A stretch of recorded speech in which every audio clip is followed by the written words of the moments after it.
Not yet. And there we are. So Here we we are. are live. Now, is Diane on Zoom? Yeah, I'm Okay. right Hi, here, Diane. but I have the same thing you got.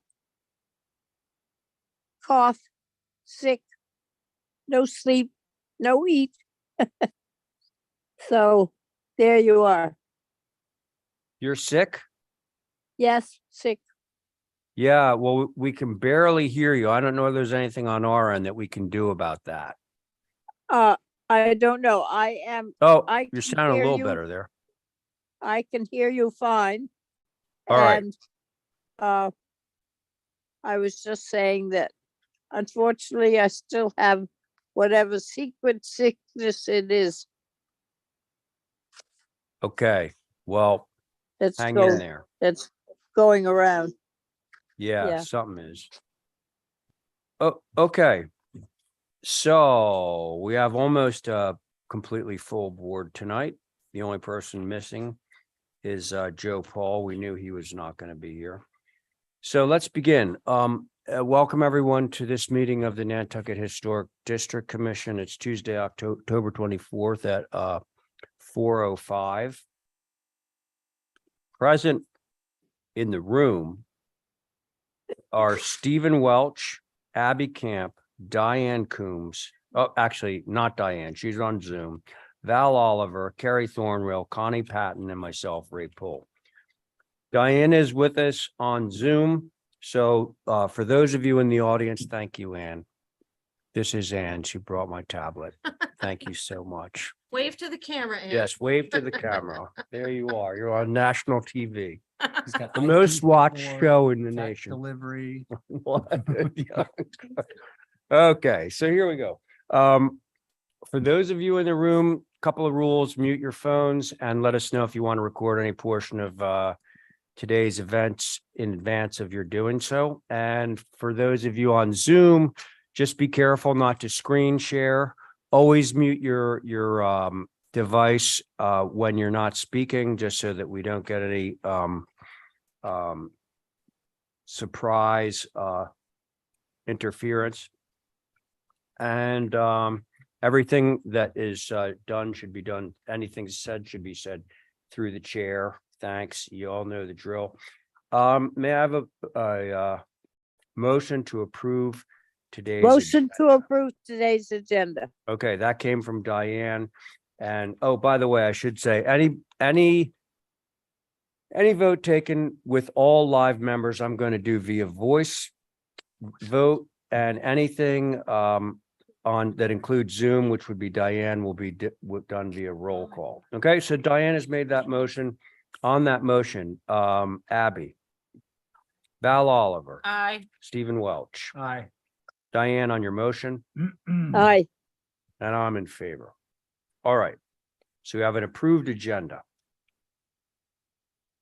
First item of which is a couple of consents, from which I don't believe any of the regular I members. do. Oh, you do? Okay. Colby is my person. Okay, fair enough. All right, so Val is out. Let's start the rotation. Connie, would you like to be the first? You, okay. Let's see.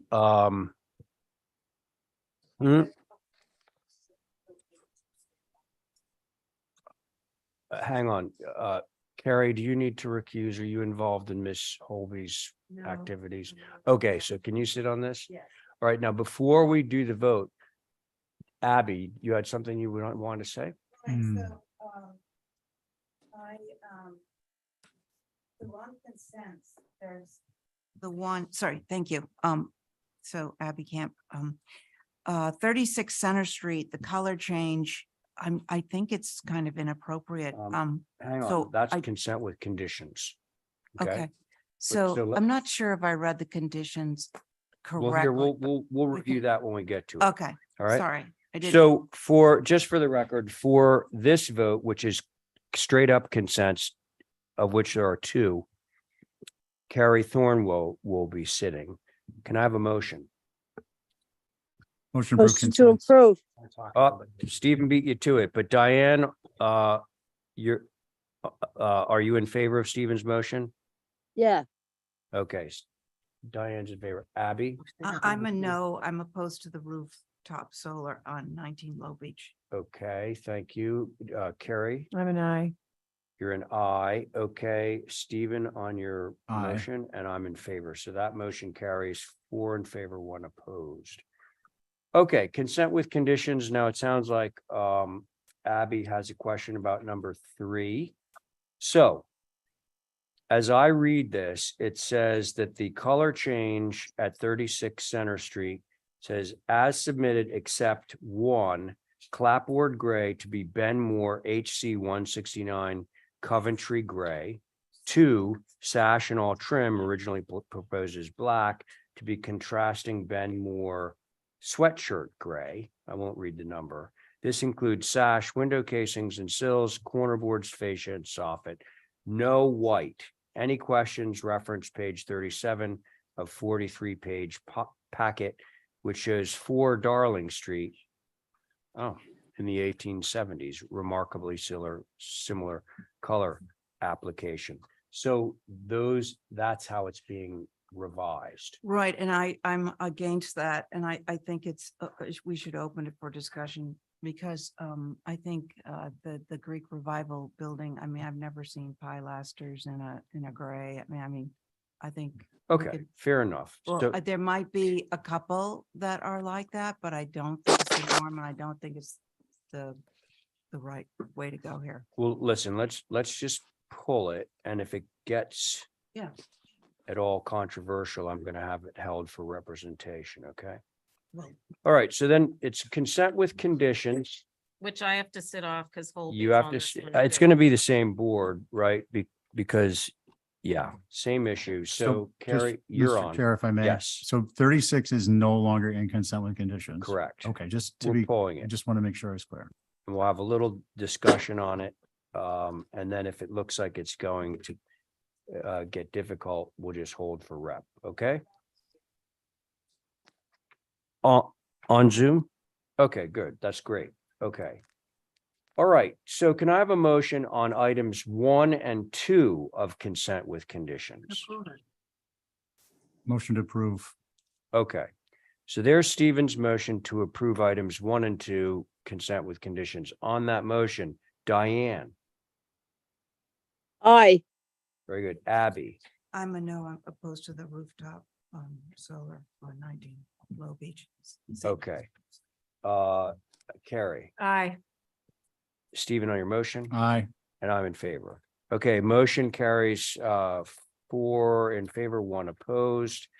Okay, so now we have 36 Center Street color change. Which we're gonna try. Who is the representative for this? by the Probably way? Rhoda. Rhoda's here. in Oh, the queue. Rhoda, you're here. I'm here. Okay, very good. That's great. Now. So I'm sure you understand it was pulled from consent. Can't hear them. And by the way, Rhoda, whoever changed the colors, were you privy to this? Were you aware that this was going to be the altered color palette? Yes, can you hear me? Yes, barely. Yes, I had a very long conversation with somebody named Brian Pfeiffer, whom some of you may know, who is Yep. really somebody that's an expert in this. And Holly and I spent a long time going through this. And Holly also, I believe, talked to Brian and saw, I'm not sure what exactly she can tell you, but so the application was put forward together with what we talked to Brian about and what Holly talked to me about and to Brian. Okay, Rhoda, thank you very much. We might have some questions for you. Just so you know, we're looking at the revised color palette. We just have been given the little chips of the various colors. Now, Yes. has everyone seen this? The scan in the system, okay. So on this, Can we please refer to the page 37 that's referenced on the screen? was- Who are the three of them are the ones that you have? There was a third one that we picked, but somehow it wasn't on the application. 37 in the packet. And Mr. Chair, actually, I put this on consent, Okay. You put it on So- consent or consent with conditions? consent with conditions. Yeah. Okay, now it sounds like Holly Yeah. has had a fair amount of experience with this color change and so forth. And Stephen, you were privy to that? Yep. Okay, The question was forwarded to me based upon having reviewed it and having chaired it. okay, And I reviewed the information and I felt that on balance, the commissioners would vote a majority in favor. There may be some quibbling over which dark gray and which light gray, but on balance, I anticipated that this would be approved, so I put it on consent with conditions. okay. Thank you, Stephen. Holly, I'm sure you have something to say. Thank you, Mr. Chair. So for the record, this is a circa 1847 Greek revival built by Valentine Swain. And basically, obviously, photographs are very, very important. And as Rhoda said, I did speak to Brian Pfeiffer, who I give a lot of credit. He knows his stuff. He's also one of the co-authors of our National Historic Landmark update, if you're not aware of that. And if you haven't read it, please do.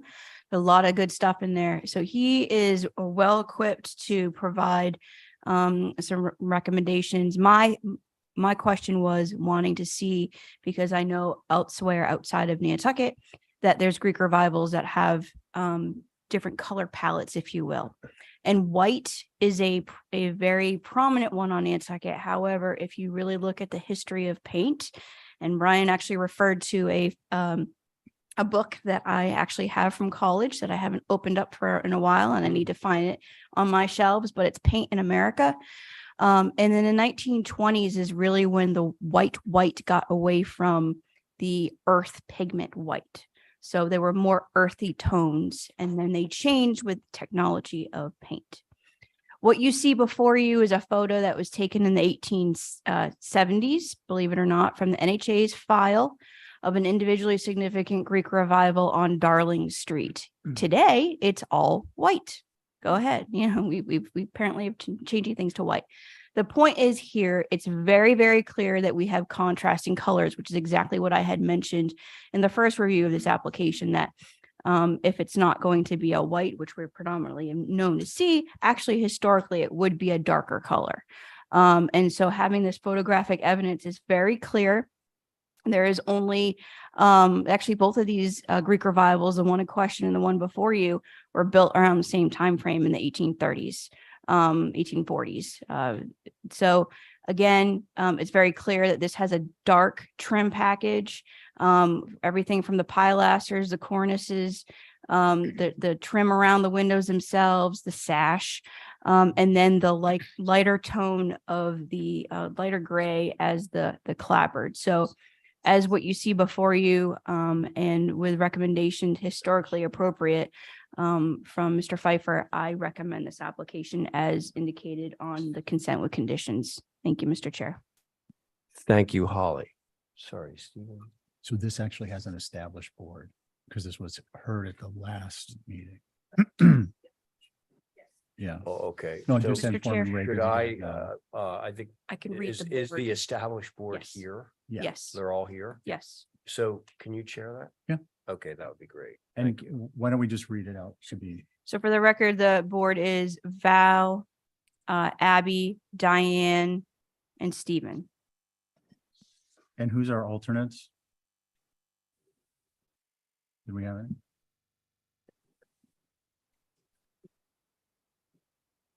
I was here.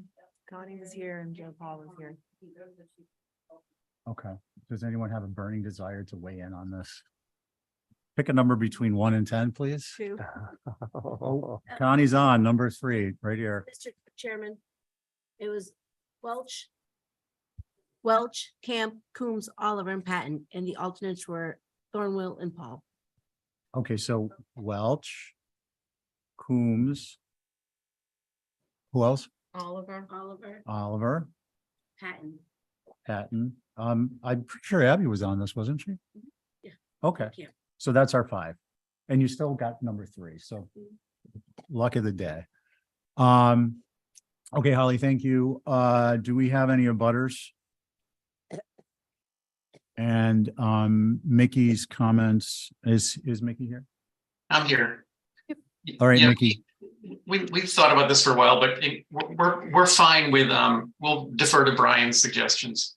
We're okay with what's been selected. Okay, thank you.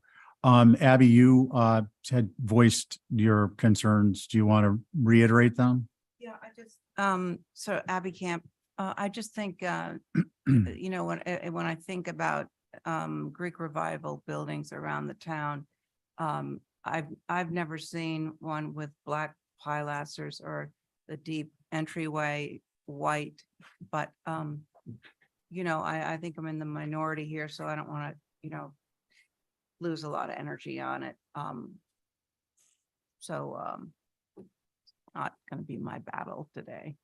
Okay, well, better that we not battle at all. Does anyone have any concerns about the application as proposed with the conditions as stipulated? Can I Okay. ask a question? Hold There. on, please. Oh, is that Diane? Yeah. Yep. Okay, Yeah. go ahead, Diane. No, I just don't remember specifically, except the funny names of the grays that we are looking at. And Sweatshirt.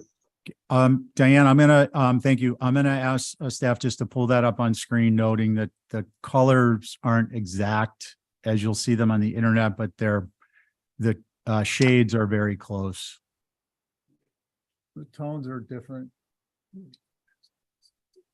Can you go to yeah, thank you. So the clapboard is under the stipulations for conditions would be the number 2. And number 1 would be The trim. the trim. Sorry, I'm looking at 2 different documents. I'll note that both of them are slightly darker than shown on screen, but not by much. I mean, just a hair. And so to be clear, Oh, wait a Mr. minute. Chair, oh, sorry, Val, sorry. question. Yep, go Okay. ahead.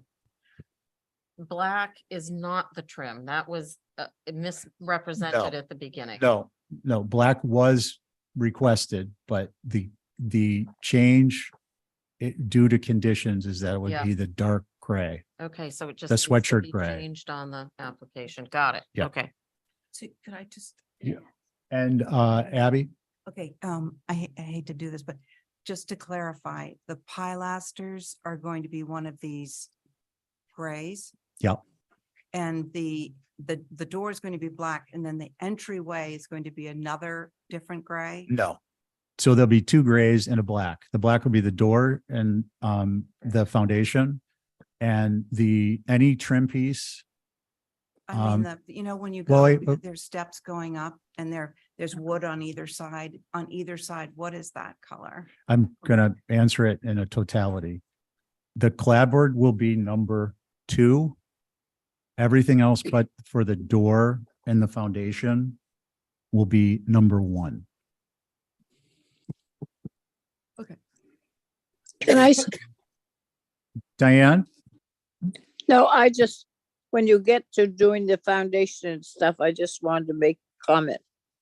Okay, go ahead, please. The brick foundation, I don't think should be black. I think it should be either really dark gray. Black, I thought we were trying to sort of get away from it in this building. Now it's at the front door. And then the whole foundation, which is quite extensive along there and going down the side street. I would like to see it a lighter color and a darker gray, lighter than black. That's what I think the black foundation calls too much attention to the foundation rather than the building. Okay, thank you, Diane. So you guys, no crosstalk, please. The minutes can't pick it up. We're gonna really try and Yes. enforce that. We got a memo. So, yeah, Holly, To Diane's point, in the packet, which is actually up on the screen right now, there's plenty of structures, especially Greek revivals with black foundations, black painted brick. thank you.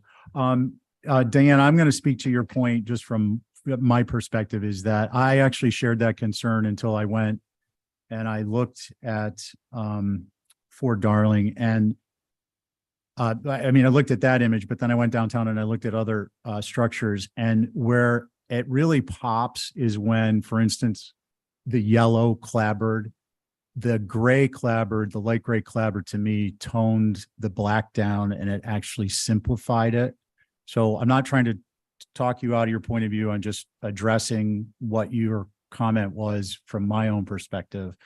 Is there anyone else who wants to voice a concern? Or do we go to a motion? I would say go to a motion. And you are willing to make motion? Val Oliver, willing to make the motion. And your motion is? Motion to approve as has been resubmitted Per, per Brian Pfeiffer's recommendations. well, this was my consent with condition. So it would be, if I understand you correctly, the motion might be to approve as listed under consent with conditions. Yes, Okay, on your motion, aye. Connie, Aye. Carrie? Oh, I'm sorry, Abby? Nay. Nay. Diane? Aye. Aye, and I'm an aye. So that carries 4-1 for the record. Abby is a nay. All right, back to you, Mr. Chair. Okay, thanks. Now we're on to new business of October 17th. First item of which is 4 Harbor Square. Do we have someone from workshop to rep this or anyone actually? Mr. Chairman, I received an email yesterday to hold this application. Okay, This application now has been held for 3 different times. Okay. May I? yeah. Just to jump in on the best practices. sure. Do we have a butters? And do we have any letters on this? I don't recall seeing them. Okay, So I don't think we need to enact the yeah, but three. I appreciate the fact that Esme is keeping track of that. That's Yeah. critically that's important, so very thank you. important. Right. Thank you, Mr. Chair. Okay, so we're gonna pass over the first item. Now for the second one at 2 and 6 Easton Street, do we have somebody to rep that? Yes, good afternoon. My name is Cole Bateman from Coastal Engineering. I'm sorry, what was your name again? It's Cole Bateman from Coastal Engineering. Very good, thank you. All right, so let's take a look. 2 Easton.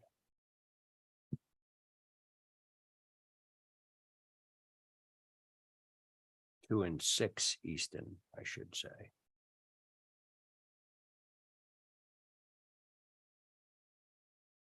Okay, do we all have it, folks? This will, unless anyone has a conflict, any of the regular members has a conflict on the next 5 items, it'll go to the regular board. So Cole, All right, good afternoon. Yes, this is for the raise and replace of an existing pier at the project site, as well as improvements to the existing bulkhead. This project has already been approved by the Conservation Commission. HDC is where we are currently, and we anticipate zoning board as well. The existing pier is deteriorated, as well as it does not allow for public access along the beach around Brant Point. The proposed pier is to be raised approximately 3 feet to the new height, which would allow a 5-foot height access beneath for public access. The materials would be similar to what's currently there. Without creosote, we would be using pressure treated lumber suitable for the service conditions that it's in. It would all be natural to weather.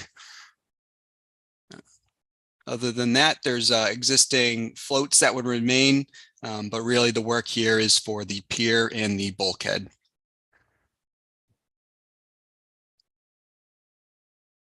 okay. Holly, got any thing on this one? Thank you, Mr. Chair. So for the record, this project is on two properties, one at 2 Easton, which is associated with a circa 1893 structure, the Gaylord House, and then 6 Easton Street, which is the former Brent Point Light Boathouse, circa 1915, the Adolph Coors House. Appreciate the revised sections showing the heights of the existing pier versus the proposed, a 3-foot height increase as mentioned. The wall crosses over both those properties with natural to weather timber of a 1-foot increase. All wood are natural to weather as exists and proposed as a like kind replacement, with the exception of obviously the increased height. And as mentioned, it does have Concom approval. I think that's actually helpful. My only comment for the applications, that it would be nice to see a better site plan rather than page 31, which is in the packet. Otherwise, I have no additional comments. Thank you, Mr. Chair. Holly, thank you. Do we have Mickey? Mickey, would you like to speak on this? Yeah, we have no concerns with this. It's fine. You had no concerns. Okay, Correct. very good. Thank you, Mickey. Okay, regular board, what do you think? I have a question. Okay, Nothing has dimensions on it, Cole. Can we get some dimensions on what's existing and what's proposed for the elements? Just for Cer- the record? Certainly, yep. And I think the site plan, with an improved site plan, it could be helpful as well. That also has dimensions. Yeah, we couldn't read the site. Right. Yeah, I Sorry. apologize for that. It looks like it was 8.5 by 11 scaled. So certainly. Thank you. okay. Other comments, other board members? Yeah, I have one. Go ahead. I took a look at the topography at Children's Beach Boat Ramp, and it appears that that area that doesn't flood is at a 4 foot above sea level elevation. And it appears that this grade is close to the 4 foot, and then it's being raised. The dock is being raised up.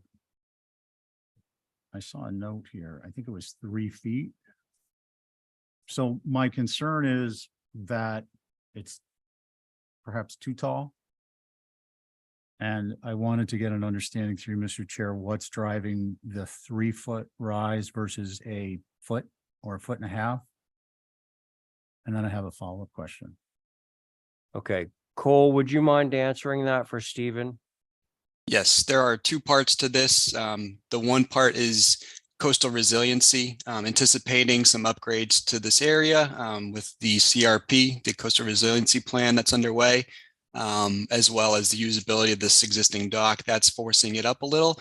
And then, well, that's why we're proposing to raise it. And then there's also a state regulation that we'd like to provide here, and it's to increase the public access along the beach. Currently, the pier does not allow for people to walk along the beach here. And now with the raised pier, there will be a 5-foot high access way, which is a DEP standard. Okay, thank you. That actually addresses my follow-up question too. Thank you, Mr. Chair. You're all set? Yep. Okay, who else? Comments, questions, concerns? What? I just said, any more comments, questions, or concerns? Make a motion to approve based on the information presented. Okay, should we append to that Val's consideration about dimensions on the various items that have been changed? Sure, dimension the dock elements. Okay, and that Cole will run. just be submitted for record at the staff. Okay, Understood. Thank you. he's shaking his head yes. Okay, so that is Stephen's motion. On Stephen's motion, Val, Aye. Abby, Aye. Diane, I, thank you, Stephen, Aye. and I'm in favor.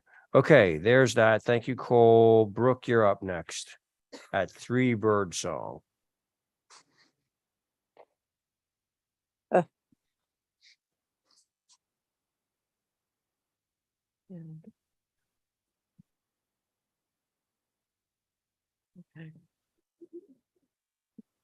Hi, Brooke. How's it going? So this is an application to revise to show no false chimney on the roof. I understand that it came up last Tuesday. I was not able to be here as I was traveling. So I apologize to anybody who was inconvenienced. And I guess I'll just wait to see what you guys say and hopefully respond to any concerns. Thanks. Okay, thanks, Brooke. Holly. Thank you, Mr. Chair. So for the record, this is an infill structure that you've all approved in the OHG, a Quaker neighborhood. Chimneys in Nantucket for Nantucket architecture, whether contributing or an infill, are appropriate character defining features of our historic district and should remain, especially a Quaker architecture, typically with a functional utilitarian central chimney on a typical 4-bay. This infill subdivision is in the heart of the Quaker culture, i.e. the 11 Milk Street, built by Joe Macy in 1790, a Quaker principles and traditions from lean-to design to a typical 4-bay. And per building with Nantucket in mind, Quaker influence contributed greatly to the cohesiveness of the town, creating the island's most indigenous and numerous house type.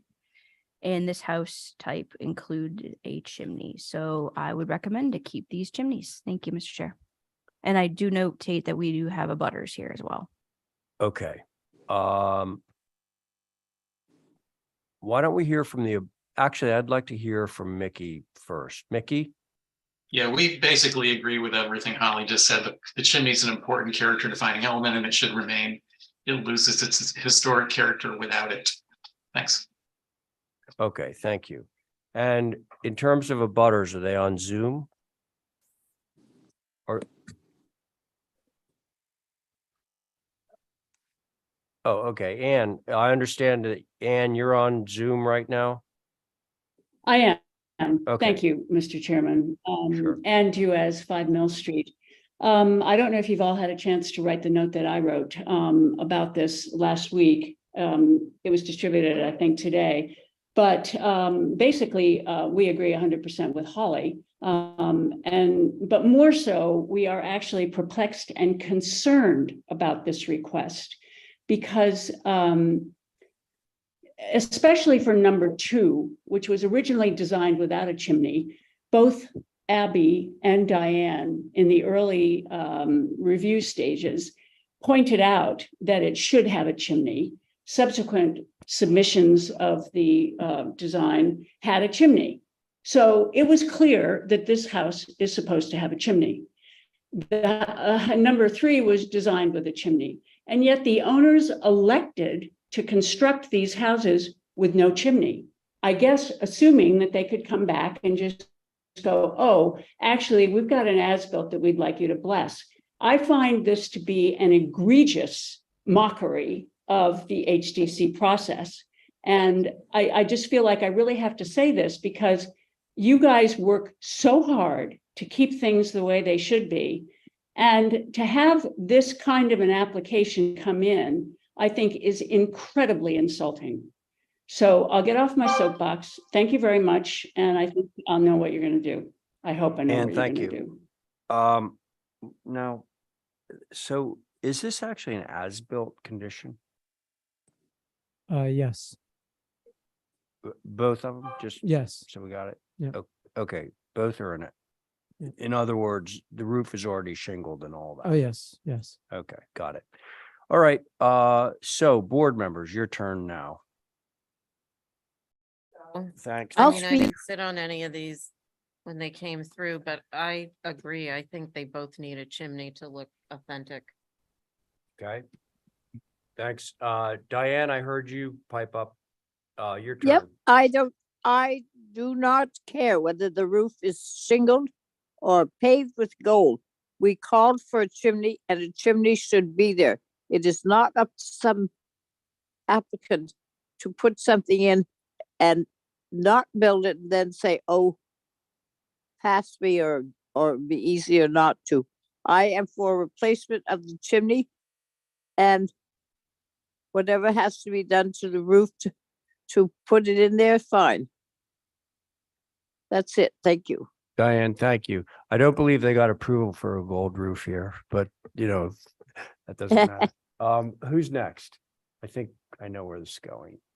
Abby? Go ahead. So originally, yeah, I think it makes all the difference to have a chimney on this. I mean, it's in a historic area, and I think if it doesn't have a chimney, it just looks like it could be anywhere else. It's not, this gives it historic, in a place where every single house around it has a chimney. So I would, I don't know, I'm a little bit miffed that it's an as-built, because it's a really important site and it's very visible.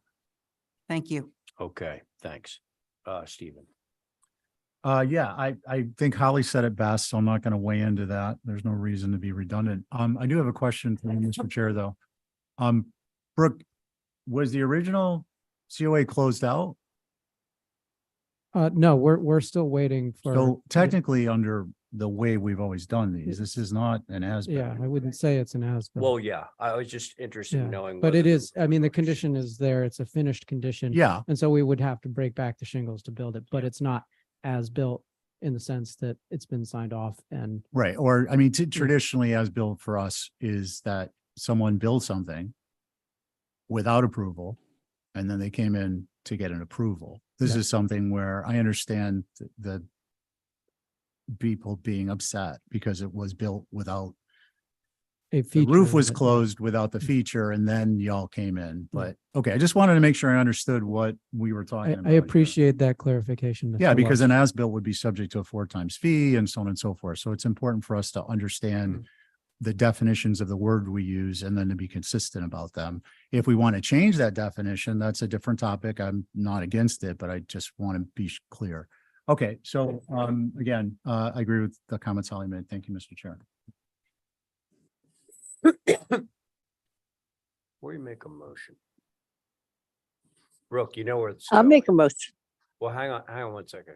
You know where this is going. You're getting no I support. suspect. What? I said, I suspect I know where it's going. And just in the interest of time, you're gonna get the same discussion on 2 that you just had on Yes. 3. Yes. Now, do you want to withdraw these applications or do you want us to do a formal denial?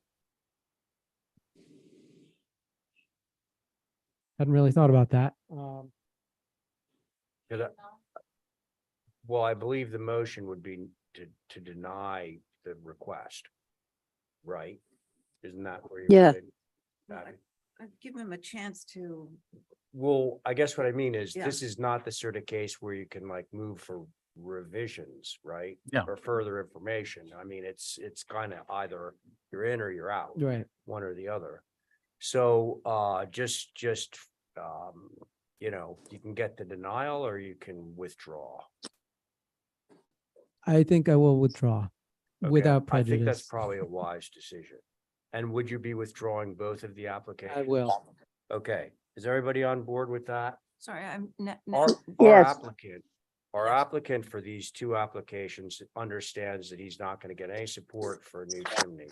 Or the chimney that was approved for the removal of that, so he is simply gonna withdraw both of the applications. So just on going down the line, so when he goes for his CFO.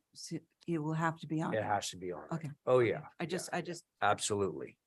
Okay, all right, so we're not gonna take any action on that because the applicant has withdrawn the applications for 3 birdsong and for 2 birdsong, okay? Everybody clear on that? All right, so let's Okay. move along now to 1 Sconset Avenue.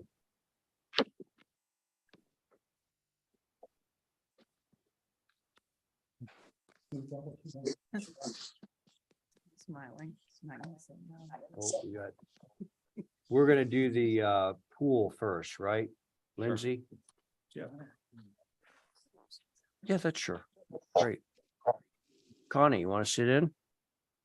Okay. Okay, Steven's out, Connie's in. For the record. So let's start with the pool. Okay. So the way the house is positioned on the lot, it kind of pins along the backside of this. You guys probably know the house, obviously, it used to be a garage, 3-bay garage in front, so they converted to a single family. So, so it's kind of, I know it's a little abnormal. To be in the front of the property. So in order to kind of hide it, we've got a shed proposed on the Sconset Ave side, and then picket fence along the what is that, Clifton side? Yeah.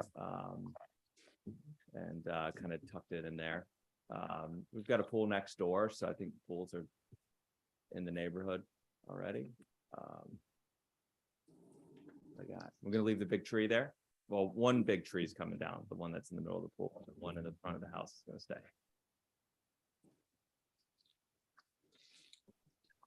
Is that it, Lindsay? That's all I got. Okay, very good. Ollie. Thank you, Mr. Chair. So for the record, yes, this is a non-contributing circa 1982 dwelling that was or garage that was converted into a dwelling. Retaining the second curb cut off of Sconset Ave for the pool and shed is odd. It would be better to remove the curb and plant native plants to block the pool equipment in perpetuity. So those are my comments, and I will note that Mr. Rob Benchley did send in comments, and I believe he's here this evening as well. Okay, thanks. Hey, Rob, you there? I am here. Can you hear me? Great. Sure, we can. Thank you. Great. Hi.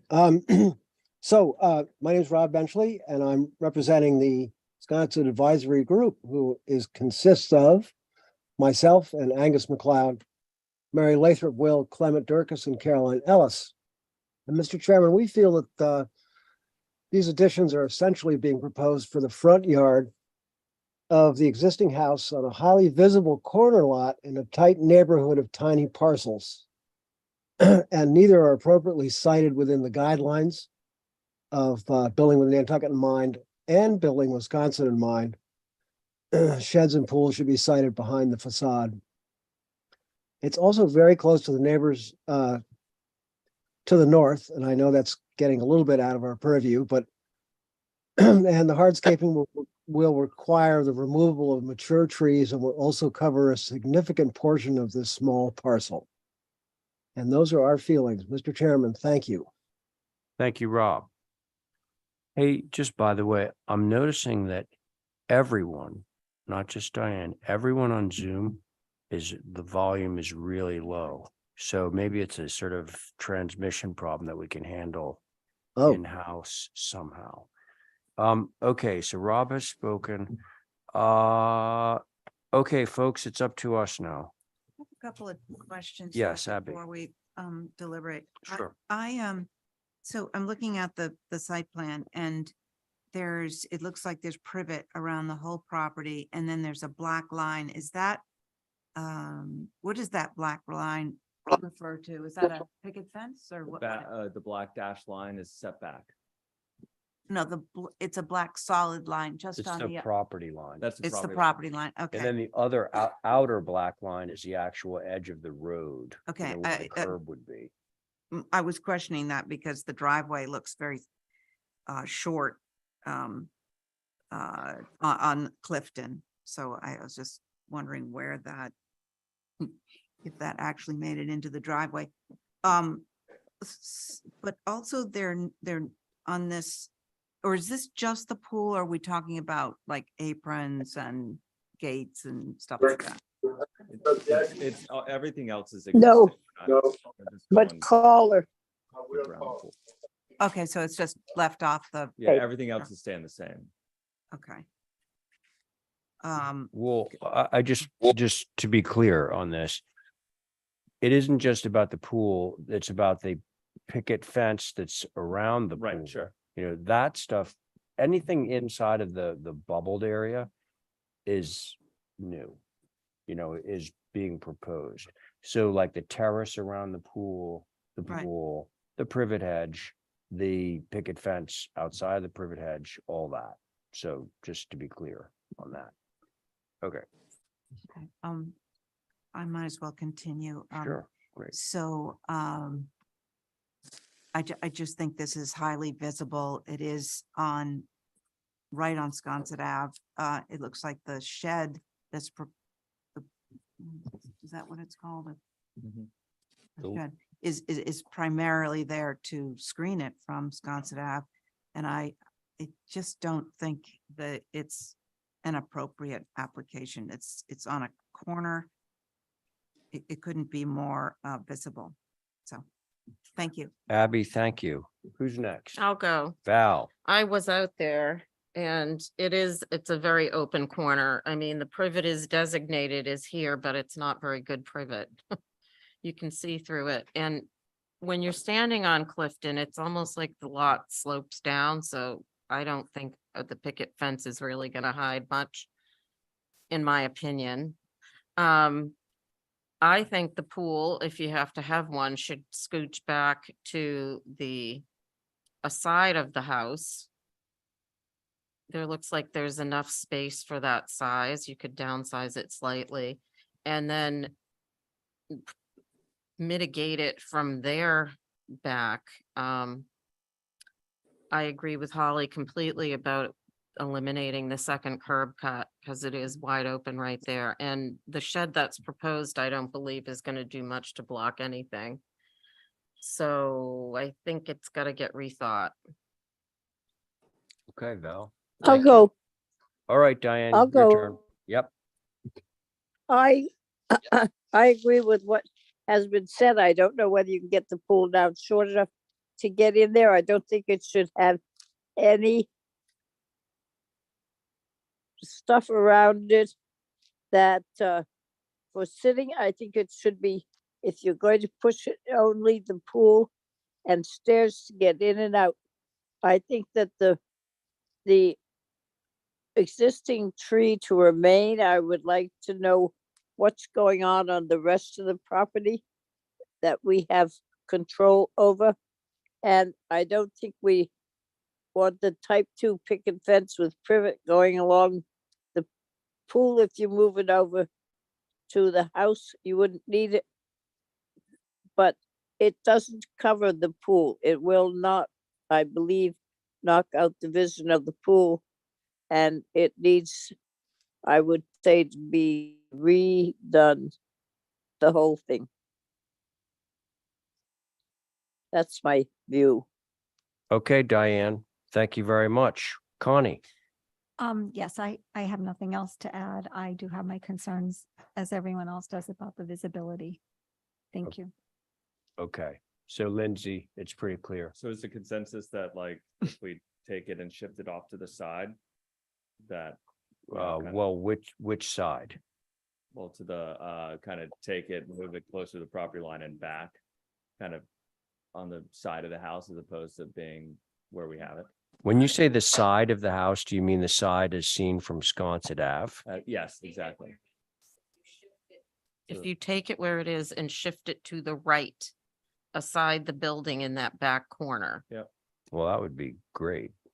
And if we could just do some fencing around that, maybe still have the shed kind of in that area to help, or maybe not super close to the house, but, and then it seems like you guys still probably, would you still want us to close out that second curb cut? Or would you be open if it got closer to the house to? I think we don't want to see the pool equipment Gotcha. Okay. and plant something on the back of the shed because there's no windows. Yep. Right. Okay, but so, yes, Lindsay, we're looking for some revisions, obviously. You got it. That will be our motion. Can we? I'll move- make that Okay, motion. Val has made that motion. We're looking for revisions on this landscape plan. All in favor of, no, I should say, on Val's motion for revisions. Abby, And it's just the pool we're talking about, Correct. not the curb cuts. well, the curb cuts is wrapped into that. That could be part of the revision. It's not, The curb cuts there. The curb cuts there, but we Oh, it's suggest exist- getting rid of it okay, in Okay. the interest of getting the pool. okay, so we're holding, what is it, value? For revision. Holding for Yeah. revisions. Yeah, I'm an aye. okay, very good. Connie, I, Diane, Aye. very good. Val on your motion, Aye.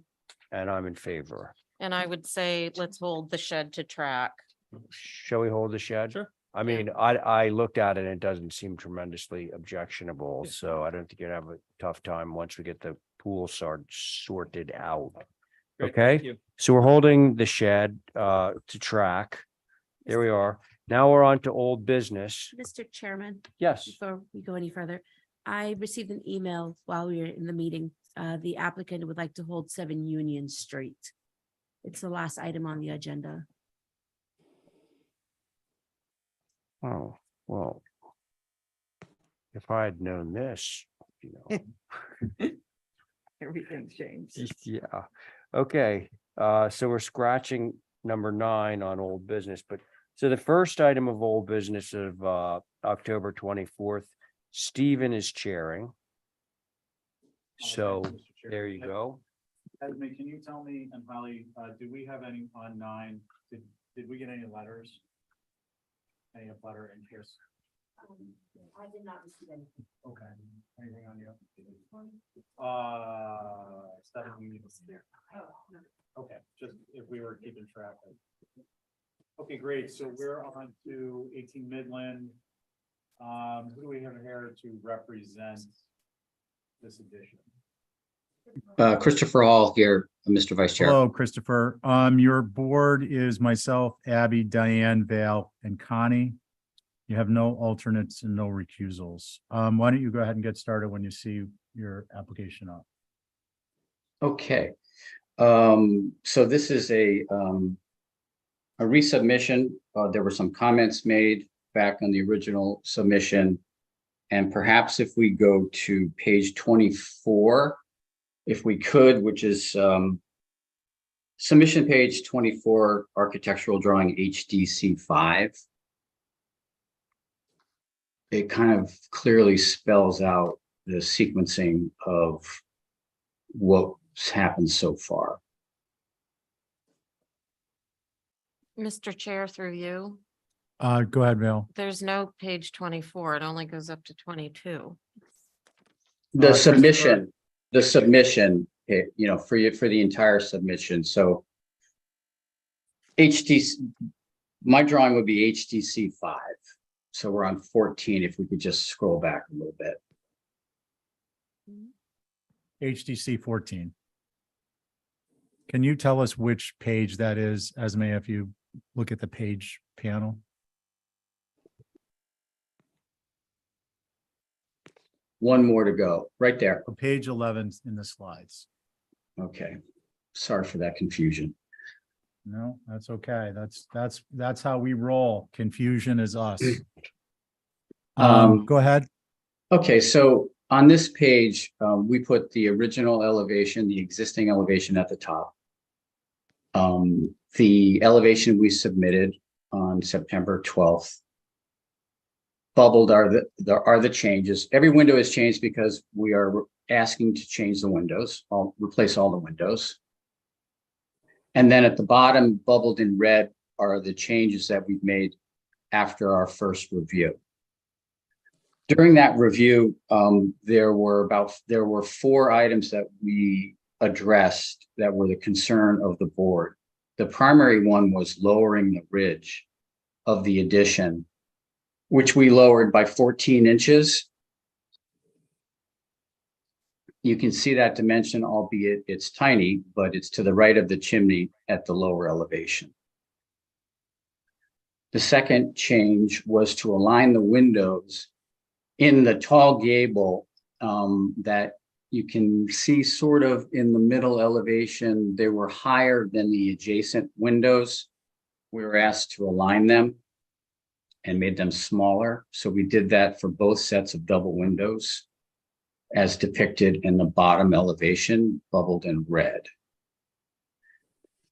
We also added a window at the entry. There was a discussion about, if you look at the middle elevation, the blankness or simplicity, for lack of a better word, of that wall space. So we added a window there. And then lastly, a board member thought that the corbelling was excessively ornate. It was a replica of the existing chimney, but we we're happy to simplify it. So we just made a simple chimney cap. On the next sheet, the same sequencing of elevations show the original.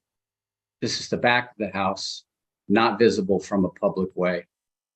The original elevation, the middle elevation, the original submission, and at the bottom, the bubbled red showing the new chimney and the lowered ridge. The next page, they get, less interesting as we go here, shows the side elevation with the ridge lowered. And then the final sheet of comparisons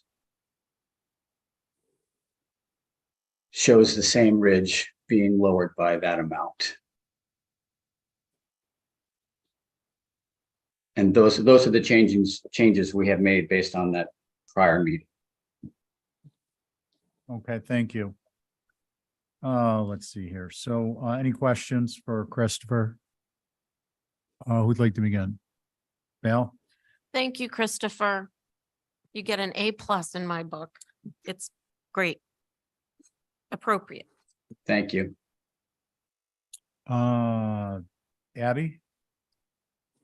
I'm still sort of taking it in. I'm not sure about the rocket ship effect on the north elevation.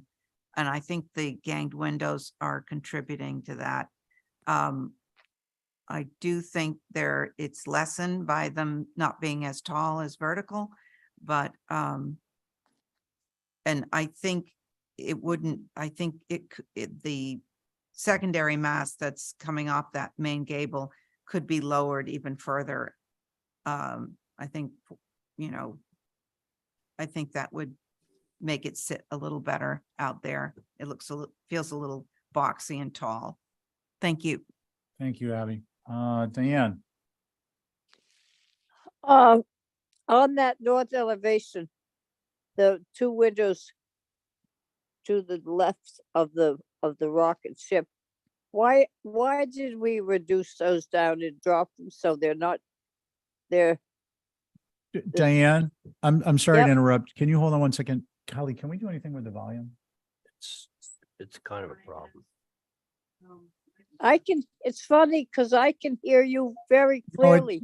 Diane, we're just having a problem hearing everyone on volume, so I have a feeling it's a setting at our end, and I just wanted to Yeah, make sure your comments were heard, and we had a couple people who were Right, it's- like bringing their ear towards the mic, the speaker. Okay, please go ahead. Sorry. Those four windows, I think, should be the same size, not making the bigger window on the rocket ship and the smaller window on the side. I would make them all the same size or switch it around so that the bigger window was on the left-hand side and the smaller window was in the rocket. I don't understand why that is, and I would like to know. They're all the same size. The bottom elevation, we changed them. The middle elevation was what was submitted and critiqued. And But you use the smaller windows on the bottom elevation. All those windows are the small windows. So I was wondering why you use the small windows rather than the bigger windows, since you have all that expanse to the left of the rocket to fill up. Can we focus on the lower elevation? That one, yeah. Because I don't know if Diane, I believe she knows that that's the one where, yeah, bring that one up even more. Because the last submission has the different size windows. Hey, Diane, I don't know if you heard me, but we pulled up what's proposed on the side that I believe you're referring to when you mentioned rocket ship. Right. But the windows on the left are smaller than the windows on the right in the rocket ship. Proposed north front elevation revised 9/19/23.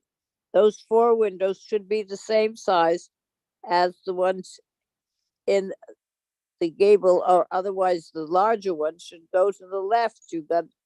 They shouldn't be smaller windows in, I don't think, on the left-hand side of the gable, the rocket gable.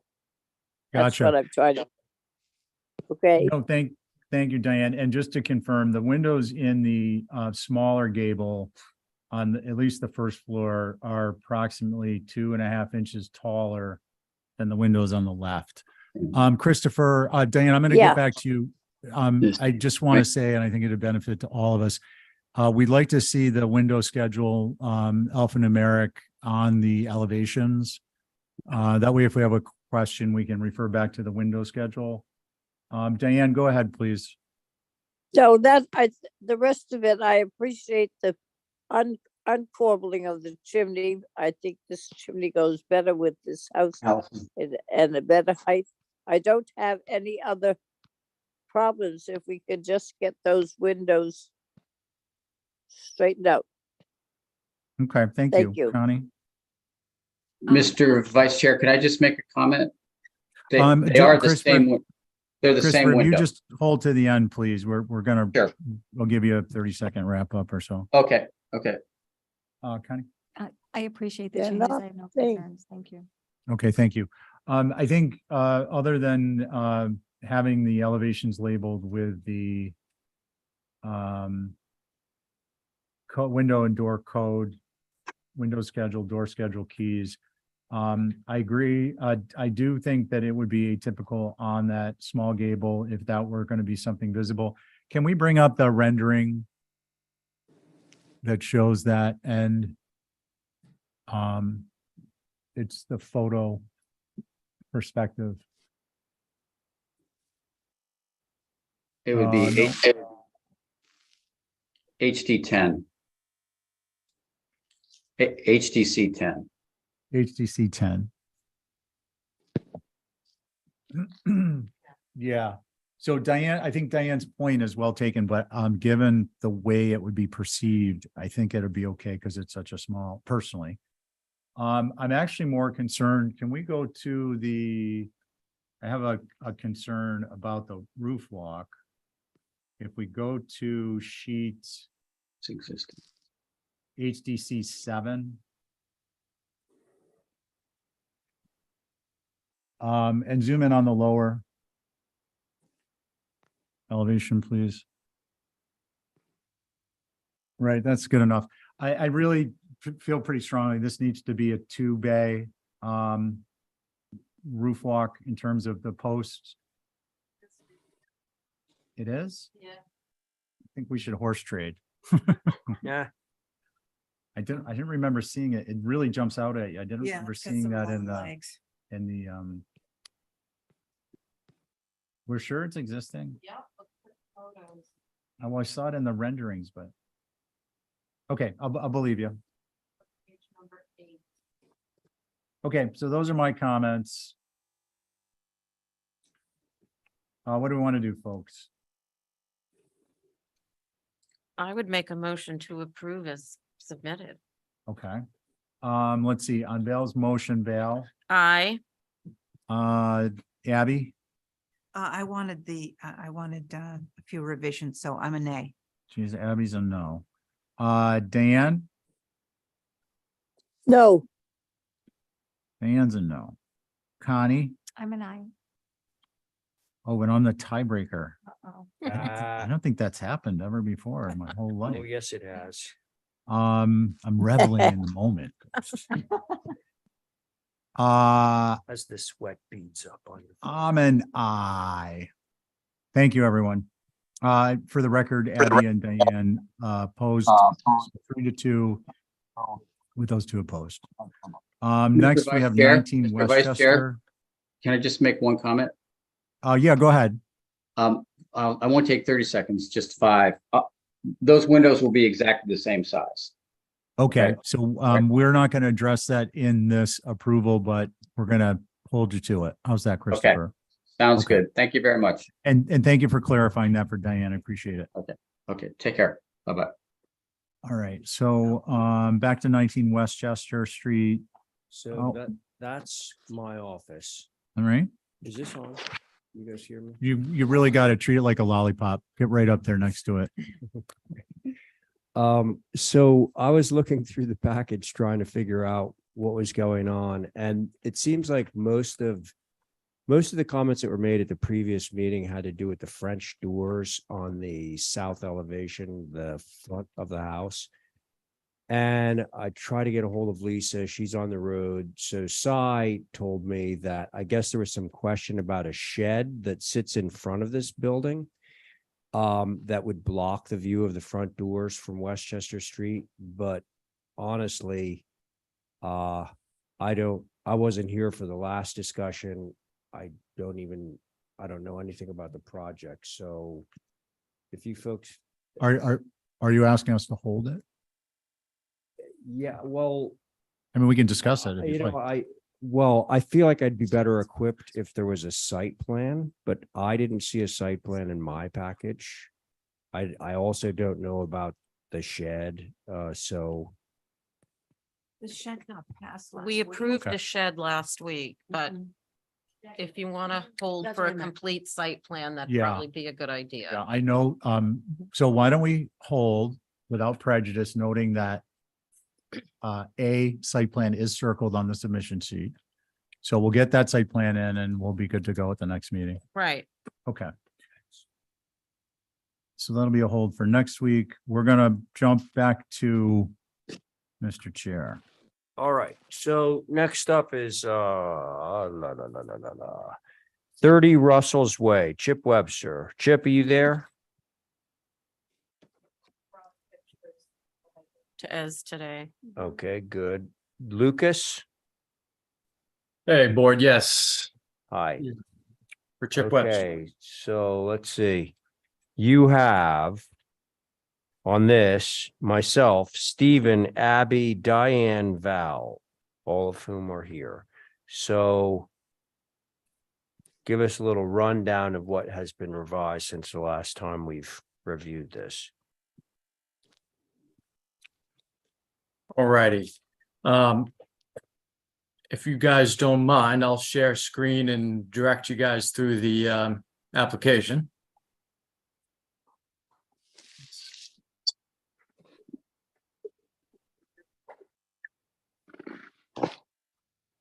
Alrighty, so the first thing is since we submitted last time, we were able to get ridge poles up. So let's just jump right to that. So these were the photos of the site itself that we had in the last presentation. You can see where each photo was taken on the key map on the top right-hand corner. Then about a week ago, probably about 2 weeks at this point, we went out to photograph now that the ridge poles are up and visible. So to help you guys identify the ridge poles, we have we'll zoom in a little bit here. The outline of the proposed location on the site on the top right-hand corner.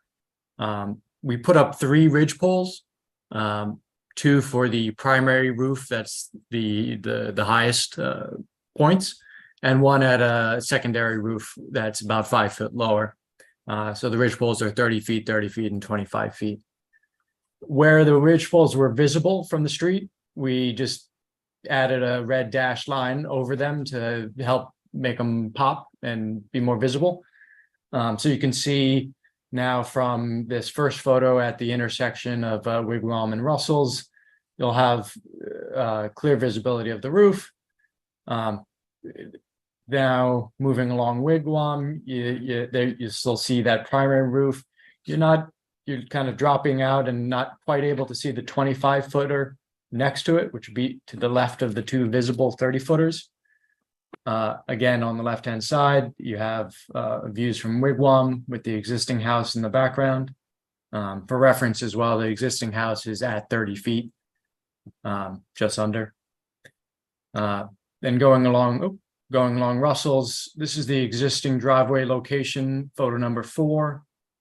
We start to move past the house now at photo number 5, and then looking back to the site from a bend in the road that's heading down to the beach, where you're able to see the ridge poles just over the treescape with the existing house more in the foreground. So the main thing, that was one of the, besides the design changes, wanted to kind of orientate you guys. It was extremely helpful getting the ridge poles out for us as well, and understand what's visible from where. The second thing before we get into the design, we added some chimney references. One of the board's concerns in the last meeting was on the size and the height of the chimney. We did reduce the size of the chimney. We did also redesign the corbelling detail. We pulled off of these two chimneys for reference on kind of the size and the corbelling. Hopefully that alleviates some of the concerns, but we'll show you guys the current design right now. So besides those changes, one of the main thrusts of the moves that we made were trying to step down this house into the landscape. So first thing that starts to achieve that is on the left-hand side, we created a symmetrical primary roof that then is distinguished by stepping down a side area. In floor plan, you can see this kind of creates a symmetrical plus, breaks up the massing, starts to step it down into the landscape. That had the added benefit of aligning the eaves with the middle of the windows, which I know was another concern of the board at the time. Then to the kind of lowering of the center of the mass end, we added a porch extension off of the left-hand side, which connects to some bedrooms on that side. But generally, besides the added programmatic benefits, we really thought that lowered the center mass of the building, allowed some tapering down. So hopefully that makes it feel more appropriate. Besides those major changes, like I mentioned, we reduced the chimney height by a foot, added some separation in the windows and unganged windows everywhere. Before we go to the other elevations, the other major change was the grade. I know there was specifically concerns of any grade manipulations being inappropriate. You'll see this application, we're still proposing a 1 foot grade change. The whole conversation with our client initially was driven by concerns of drainage. So we felt that our 1 foot was allowing for positive drainage, yet would be minimally impactful for visibility. Alrighty, jumping to the rear elevation, now facing the beach. You can see on the second floor, we went from a 4-panel slider to a double French door with flanking windows with separation. And we flipped the little French balcony and window layout below. Obviously, you see the step-down roof and the porch addition from this side as well. Chimney and grade change as marked as well. We added some railings here. Now the overall massing of the or the relationship of the grade to the first floor is slightly different, so some of the railings would be more appropriate there. This side, you're looking at the porch addition, unganged or changed the double windows to a single French door with a spaced out window next to it. We do have we do have a triple slider up on the top deck. This particular side would be facing a neighboring property, so we didn't think the visibility would be too much of a concern. The facade now facing the Russell's Way is this one. You can see it's kind of keyed out, so hopefully this helps orientate everyone. We changed some railings and graded and some of the things that were visible from the other sides. Alrighty, I'm happy to go through the floor plans, but I figured that's probably a good place to get everyone orientated and welcoming feedback from you guys. Okay, thank you. Val, You submitted these photographs here. Could you, Just in case nobody got out there to see the poles. but so they're obviously all taken from publicly traveled ways. Correct. I Right, never got out of my car. okay. Who would like to? Could begin? could I ask a question, Of course, Diane, go ahead. Ray?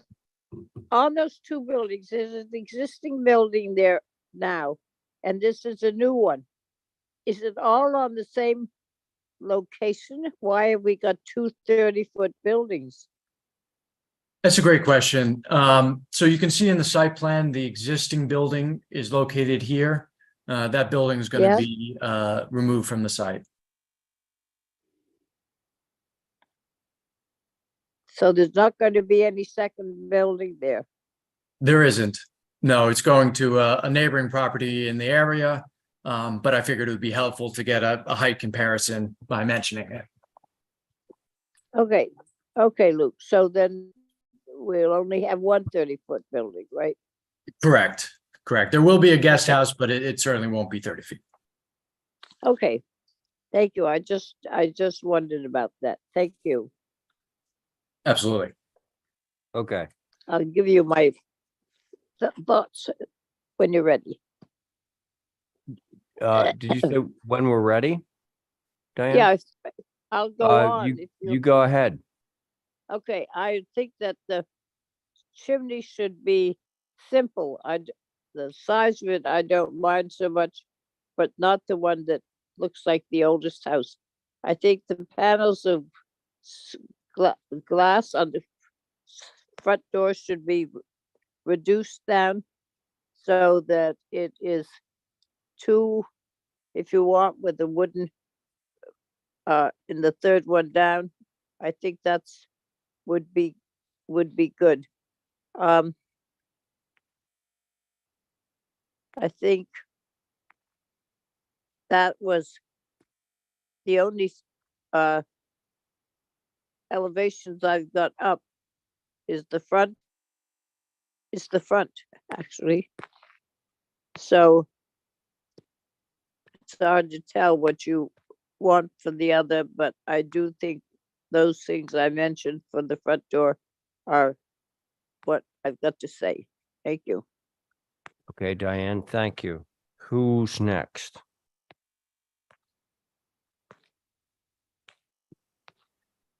All right, Abby, thank you. So Abby Camp, for the record. I think it's a very tall building, it's almost 30 feet. I think the second floor decking is excessive. I think the secondary mass should be brought down more.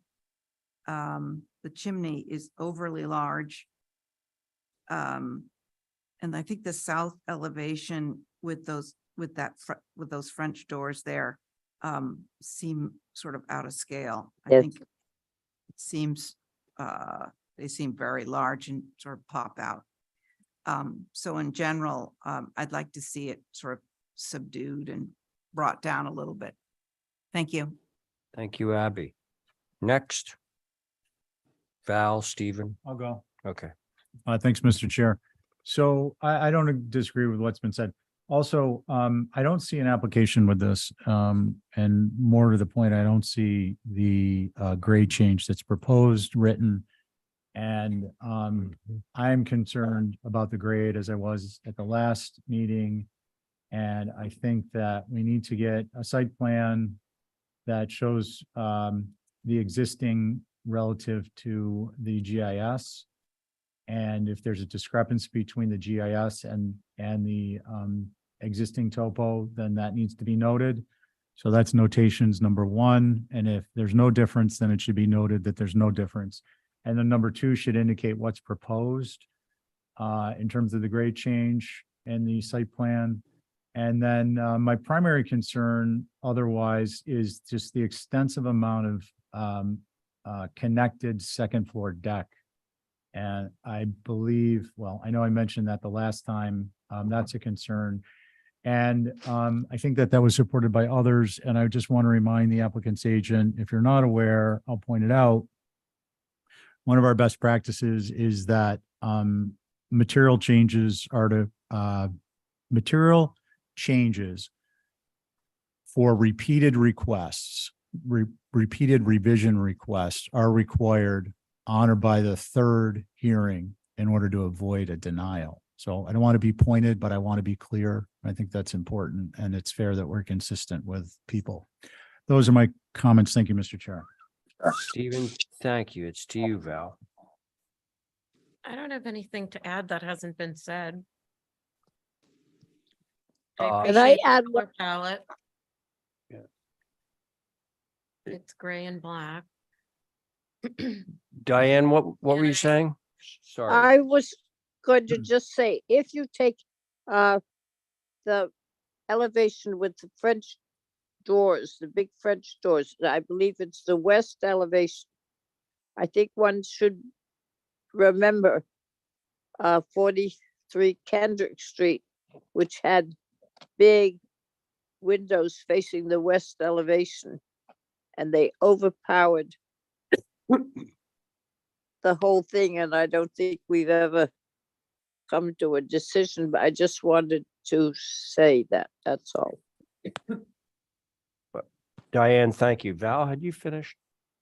I was just gonna say, I don't believe what's on the first floor is really gonna be visible. It's the second level, which I think we pointed out before, so I just need to make some more revisions to the hierarchy and Okay. those type of things. So for me, I'm in the I'm with Val in that I think that everything, all the major issues have been addressed, but I do want to underscore some of them. Size of chimney, the fact that the secondary mass, the now secondary mass, there's really very little differential between that mass and the main mass. I'd like to see that enhanced. Stephen's comment about the run-on decks on the second floor, definitely. Abby's comment about the massiveness and the height. Stephen's comment about, well, you obviously have a topo plan because you're showing existing proposed grades on your elevations, but why don't you just show it on the topo or on the site plan and have a real site plan? And I agree. One of the issues we've had with grading is we don't have the application and the application is not amended. People have said, well, you gave us an approval for 3 feet of grade change, even though we only really wanted 1 foot. So I'd like to see a copy of the application as well. Okay. Should we move this? I'll make a motion to hold for those revisions. Very good. Thank you, Stephen. On Stephen's motion, Abby. Aye. Very good. Diane. Aye. Thanks, Val. Hi. Stephen. I just want to clarify those revisions include the additional information. Yes. Okay.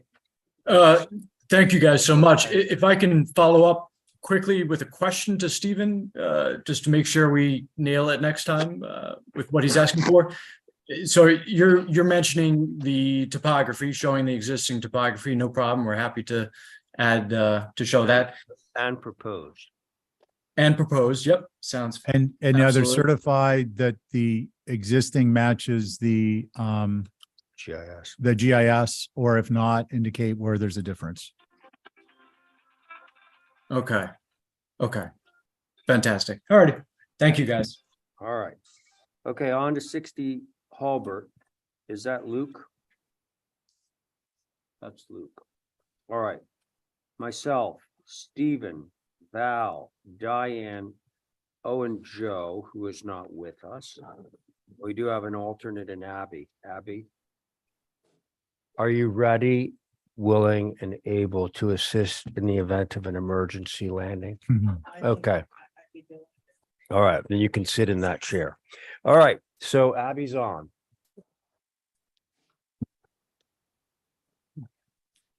Okay. I guess we'll start on the north elevation. This is. Can you hear me? Hello? 1 sec, Duke. Is somebody trying to talk? Yes, not. All right, continue. Sorry, Luke. Okay, can you hear me? Okay. This is our, I think, our third round of proposals. And we've done a few changes on our own initiative, responded to the bigger items that were your concerns in the beginning, which was essentially I think the roof walk was the greatest concern, and the third floor dormers. And it was my understanding that it's either one or the other. And the client decided to remove the roof walk. Having done that, if you look at the north elevation, I was also asked to, the second floor decks where I was asked to bring those in from the edges to show a little more clearly the roof system, the lower roof system. So we did that. On the third floor of the north elevation, and regarding the dormers, there was a problem because initially I'd had one size that's one window wide dormer and the other is a double window wide dormer. And my client would really like to have both dormers double windows. Also originally, it was thought that these dormers would look better in appearance from the street if they had a steeper roof pitch. So that was something we did on all the dormers, actually on the last go round. Since I was here last, the owners have decided to do more things on the interiors. So we would like to keep the chimneys, which we expect, but they're taking them out from the interior. So we're going to be doing faux chimneys now. At least that's what we propose. So that's it for the north elevation in terms of changes. On the east elevation, you can see the third floor dormer kind of remained as it was as a two-story. On the left-hand second floor, kind of odd additive mass. Those two windows that are clouded, we just shifted them to accommodate some additional interior planning, but we're going to reuse the existing windows. And then the owner decided to actually prefer to shorten the length of the screen porch, which we had proposed before. But it still gives some heft to the base, visual heft to the base to sort of ground the building, we think. On the south elevation, there was some minor regrouping of windows on the right-hand side on the first floor, and some minor window shifting. We basically, the owner would like to shift this back door from its existing location to be centered on the staircase.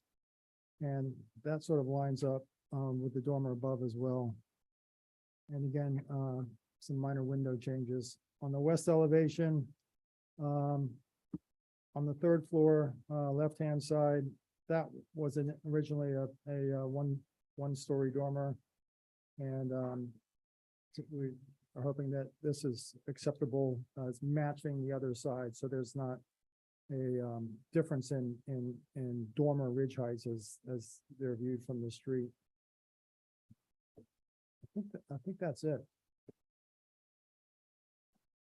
Okay, Luke. Thank you. Holly. Thank you, Mr. Chair. So for the record, this is a circa 1888 shingle style. And according to the Inky Mayor in November of 1888, George Henry Emmett hired a local contractor builder named Edwin Rutherford Smith to erect a dwelling on this property. Pretty cool. We have a draft Form B in place with our survey effort. As far as the proposal, appreciate removing the proposed roof walk, especially with third floor dormers proposed. Appreciate the revised dormer pitches. The windows in the dormers should be pushed back up into the fascia as appropriate. Appreciate bringing back the existing chimneys. However, it is unfortunate that they will be faux. And as this is a historic structure, it's counterintuitive. I would hope the existing chimneys could be retained for this 135-year-old structure. And I will notate based on our survey that we have, there really hasn't been any sorry, I can get to the front page. There really hasn't been any major additions to this historic structure, except for the character defining cross gable addition to the main block, which was in the 1940s. Not sure of the shingle deck half wall with the railing is appropriate or not, and I had questioned that in the last review. Appreciate the window schedule. It's still hard to discern the existing to be retained with the new altogether. I was actually kind of like going through trying to figure out what you were retaining, which obviously appreciate, and I do notice that there are also windows that are being saved and being relocated. So that was helpful, but I was trying to visualize what was being done. And with that note, typically we would see a window survey. I mentioned that before. I think it would be helpful to know. And at the end of the day, again, thank you for saving windows. That's highly obviously appropriate. And think, oh, and then because again, this is a contributing historic resource, the as-built elevations of the existing structure as it sits today should be depicted larger on the plans prior to any approvals that the commission is so inclined to approve. Those are my comments, Mr. Chair. Thank you. Holly, thank you. Mickey? Yes, generally okay with the revisions on this one. With the exception that, as Holly mentioned, the windows and the dormers should get tucked up under the fascia. That would be an improvement. Also, the east and west, the new dormers, the third floor dormers on the east and west. It's a fairly short gable. Those double window dormers are kind of crowding those roof planes. I think it would be more appropriate if those were single windows. There's, plenty of light in that bedroom with just those being singles. So those were our suggestions. Thanks. Okay, Mickey, thank you. All right, board members. Stephen, Val, Diane, and Abby. I'll go. Okay, thanks. So number one, I appreciate the changes. Luke, number two, I think that lowering the eaves into basically creating a header. How do I want to say this? Burying the header into the fascia is going to allow you to lower your roof lines, your eave and your ridge 4 or 5 inches. And I think that that's going to address a concern that I have, which is on your east-west elevations, your south elevation dormer it just looks a little bit, it's atypical in that it looks like an extension of the clipped gable. If you look at the west elevation. Can we pull up the west, please? Here, in the lower right, this would be partially mitigated if you brought this pole down 4 inches by burying the window header into the fascia. The other thing is, I want to be, very clear about this. Your east-west views that I pointed out as a concern are never going to be seen the way they're shown in this picture. It's going to be an oblique angle looking upward, and you're never going to recognize the proximity of those ridge heights to one another. So I just want to mention that. Thank you, Mr. Chair. Thank you, Stephen. Who's next? Thanks. For me, it's really just the east-west double dormers that are on the main gable forward on the north, which is the street side. They just seem to overwhelm that little bump. If there's any way to downsize those so that they don't seem to overwhelm the mass itself. And Stephen's suggestion was good. Those could be dropped down as well. And as tight as they can be in size. That's really the only elevation I have concern with. Thank you. Thank you, Val. Let's see, we have Right. Diane and Abby. Okay, Abby, go ahead. Okay, I agree with Val on that north elevation that I'm on that second floor. It looks a little out of place with the one French door and the two windows and that sort of little hip window, whatever that is, shed coming off that that plane that's existing. Yeah. Oh, that's too bad. That's existing, Abby. Oh, so, the proposed fenestration, I think it seems, a little, I'd like to see more consistency in the window. For instance, on the south elevation, which I guess is that is the front door.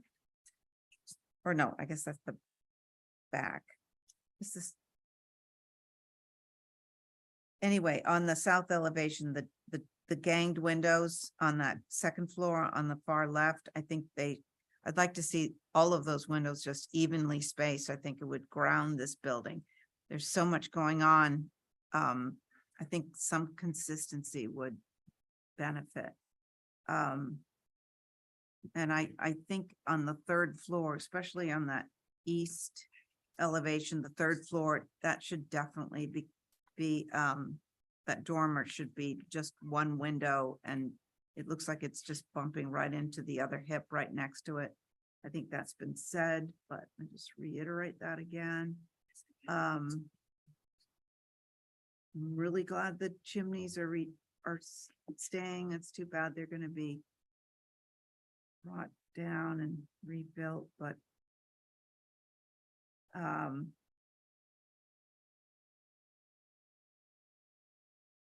guess that's about it. Thank you. Okay, Abby, thank you. Diane, it's your turn.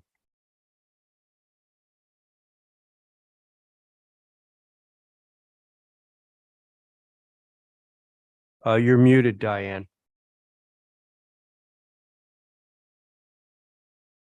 Here we go, sorry.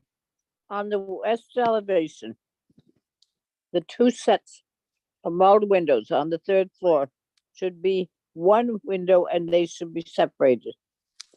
It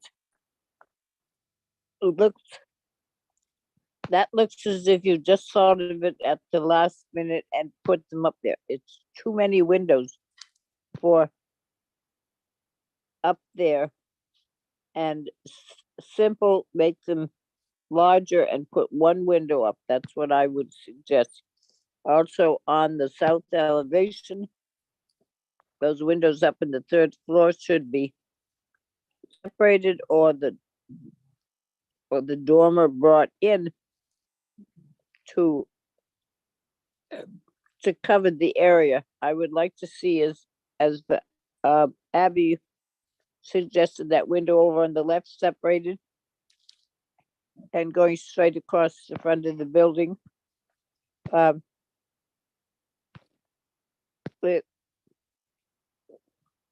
had the south elevation, the west, and but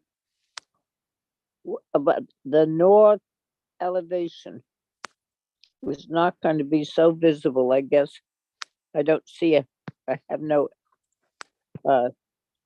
elevation of it. So that's what I got here, and that's what I would suggest. Thank you. Diane, thank you. The only thing I want to note is I think when everyone is looking at the east elevation and imagining those dormers to be very close together and crowded, this, I believe, is what Stephen had mentioned earlier. In the elevation, they look like they're almost touching, but the reality is that if you look at the third floor plan, there actually is space, a fair amount of space between them, and you're going to be looking at this diagonally. So they won't appear as sort of smashed together as the elevation would indicate. Having said that, I'm okay personally with 2 windows, but I think that you could reduce the width of the overall dormer so that you had less shingle space. I know you're trying to fit a king size bed into that little niche, but maybe it would go to a queen size bed and then you would be all right. That's all I have to add. What do you want to do with this, folks? Ray, could I make a suggestion, Ray? Or, You forward an may, idea? yeah, I mean, what about on those third floor dormers? I think Joe Paul mentioned this on another project, but getting rid of the corner boards and then bringing them in a little bit. Would that be well, okay. I'm okay with that, but there were other members of the board that were asking for single windows in those doors. okay. And I wasn't keeping count, honestly, so. I Yeah. wouldn't be opposed to that. I think one of the problems is these corner boards seem so wide up there. And I think if you brought them in, it would appease me. Oh, Can we get it through you, Mr. Chair? Luke, give us a number. Are you talking taking a foot off in the corner boards or you? It looks like about a foot. I could bring those corner boards in a foot on all sides on the 2 window dormers. let's be clear. If you get rid of the corner boards, they're 6 inches apiece, so that's a foot Yeah. total, not 2 feet, like not a foot on each side, right? I mean, I'm just looking at the drawings. I mean, it looks to me that, as a shingled corner, I can bring it in to the, So I'm going to, Luke, if I may, I'm going to separate the 2 things. Yeah. One, reduction of the width by 13 inches. 12 is fine. Okay. 2 is woven corners versus corner boards. Is that, we're all on the same page? Okay, I just want to, just to facilitate. Consistent on all third floor dormers. Stephen, I would suggest east, west. Luke, what about on the south? I'm not concerned about the south personally in that regard. And I don't think that was brought up by others. I would say on the north and the east and the west. now, Northeast and west, 12 inches reduction with corner boards removed. And what about, my concern is on the south that removing those corner boards is actually going to make, I know it will be consistent with the others, but it's actually going to make that dormer look larger Maybe we width keep- wise. Keep them on the south side, but then bring all the headers down. Okay. So reduce the header into the, combine the header into the fascia. right, You're going to bury the header into the fascia. and that's that's all the dormers. So basically to be a top plate header. Right. That shingle, Okay. yeah. So that's my What motion. about the, Oh, go ahead, Diane. I'm sorry. no, I just thought we hadn't said anything about splitting the dormer up over the front door. I think that, I don't know, maybe you don't think it's necessary. That's fine. Luke, do you have anything on the dormer on the south? No, on the south, And he did say on the north he'd reduce it. Right? oh yeah, I think the, what's the front door? Is not that west? See the 2 mulled windows up on the top? I could separate the the west- windows on the south side. Take one whole thing out and separate the other ones. They don't have to be widely separated, but give them Oh, not you're- enough. Through you, Mr. Chair, I think Diane's referring to the window spacing, removing a window and then, On the 3rd floor. Yeah. dormer. before we move to that though, can I just get some clarification so we can try and Yeah. move forward? Luke, on the south elevation, is there any potential to reduce the width of the dormer? That's kind of variable room for the client. Okay, if what I'm about just we asking. Lower the roof pitch there and then separate the windows. I don't, I'm not gonna get into roof pitches. I think everything looks good the way it is personally. Me too. So I'm gonna, and I'm not sure, I'm gonna defer to the chair on further discussion on the windows. Okay, So as I understand it, the side dormers would go to cottage corners, reduction of a foot in the width of the dormers. Are we, Luke, do I understand that you do not want to concede on the width of the south facing front dormer? Well, it's in the rear and, yeah, that's an important space on the third floor. I mean, I prefer not to. Okay, so, and I would agree with Stephen, and I think this would carry around the board. We'd rather keep all these roof pitches steeper. One of the remedies to keeping that ridge down with respect to the main ridge would be the getting rid of the bringing the eave down so that the windows are basically hanging off the eave. We've discussed that. That would happen on all the third floor dormers. I personally am okay with the 3 windows on the front. It fills out this space. On the second floor? Yeah. Oh, on the left-hand side? It's bubbled. If I may, Yeah. since you're talking about windows. So that was why I was color coding this, because they are saving quite a bit of windows, which is awesome. But at the same time, there's windows that are being relocated to other locations because of the addition, correct? Being shifted over some of them. Yes. So Well- for instance, through you to Abby, Mr. Chair, these windows on the south elevation on the second floor are all existing, and then the ones that I have blue that are around it are ones that are being salvaged, being basically taken and putting in that Right. location. They're already ganged. If you Those look at- windows if you are- Look at the Yes, existing it's not in that elevation, location. it's got a double window there. Yeah. It does. Okay, So I'm going to make a motion. yeah, I think that would be. I don't have an issue with those doubles. I mean, this isn't a 5-bay. I'm not concerned about symmetry. Even if I may. Who before was you- that? Holly? Holly. Go ahead. Mr. Chair, through you, Yeah. Stephen. With this being a historic structure, could we also append on your motion that you're Window gonna make? schedule. Well, we or, have window schedule, but survey, but more importantly, the fact that we need to have existing as-built. They're on here, but they're really minute, and with this being a contributing structure, you can't see them, and it's really hard. Oh, God. So if we could get into that habit of having the existing as-built, that'd be great. Thank you. Okay, sure. All right. So I'm going to try and encompass that all into one motion. The other thing that's going to come up under best practices is, and Luke, I don't know if you can do this, but I spoke to Holly. I think this is a good idea. I came up with it, so I think it's a really good idea.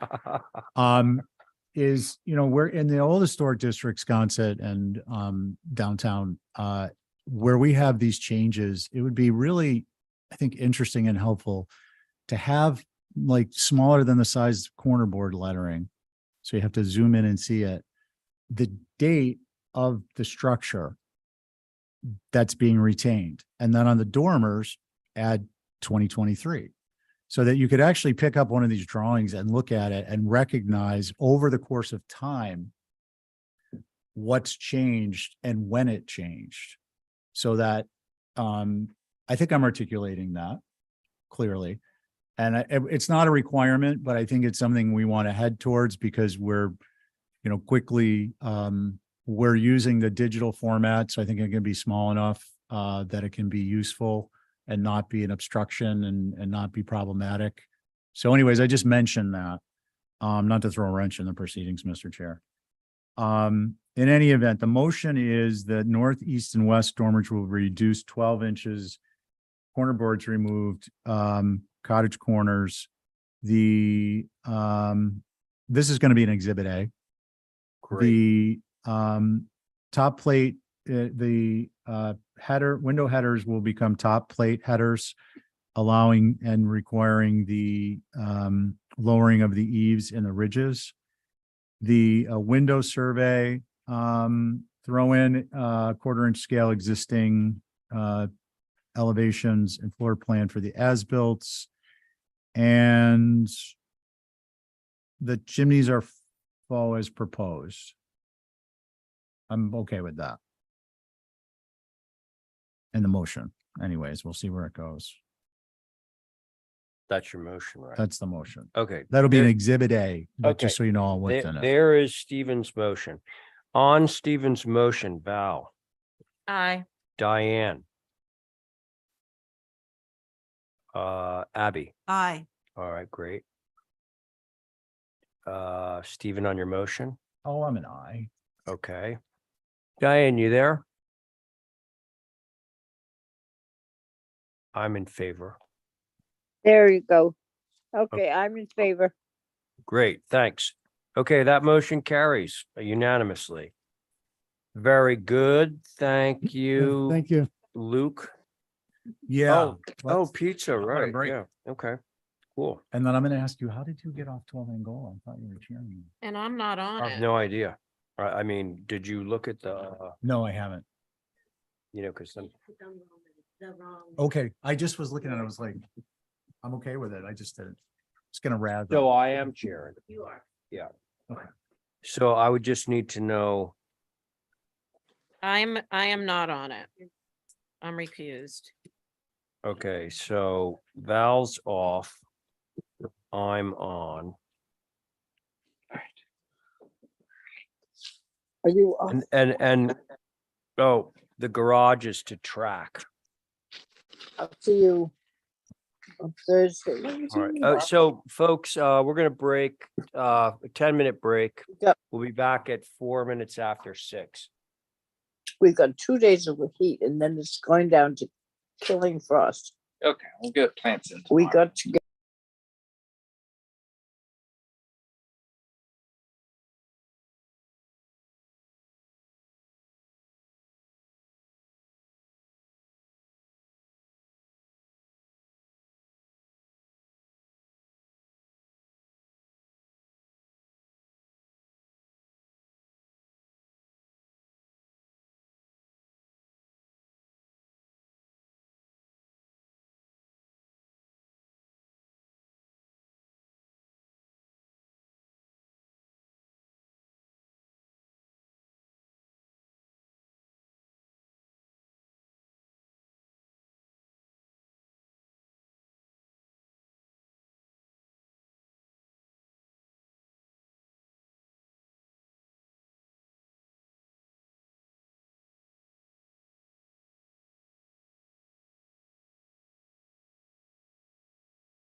Okay.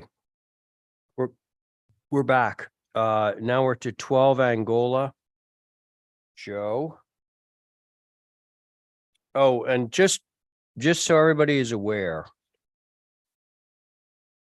the actual board on both of these is I'm chairing, Stephen's on, Abby, Diane, and Connie, right? And Carrie. Got that? 1, 2, 3, 4. 1, 2, 3, 4. Wait. Hang on. Tell me which one of these is incorrect. Me, Stephen, Abby, Diane, Connie. Okay, so I flipped that. So Carrie will be sitting on this. And that's true of both of the, well, one is tracking. So, okay. So there we are. Oh, sorry, what? Oh, okay. All right.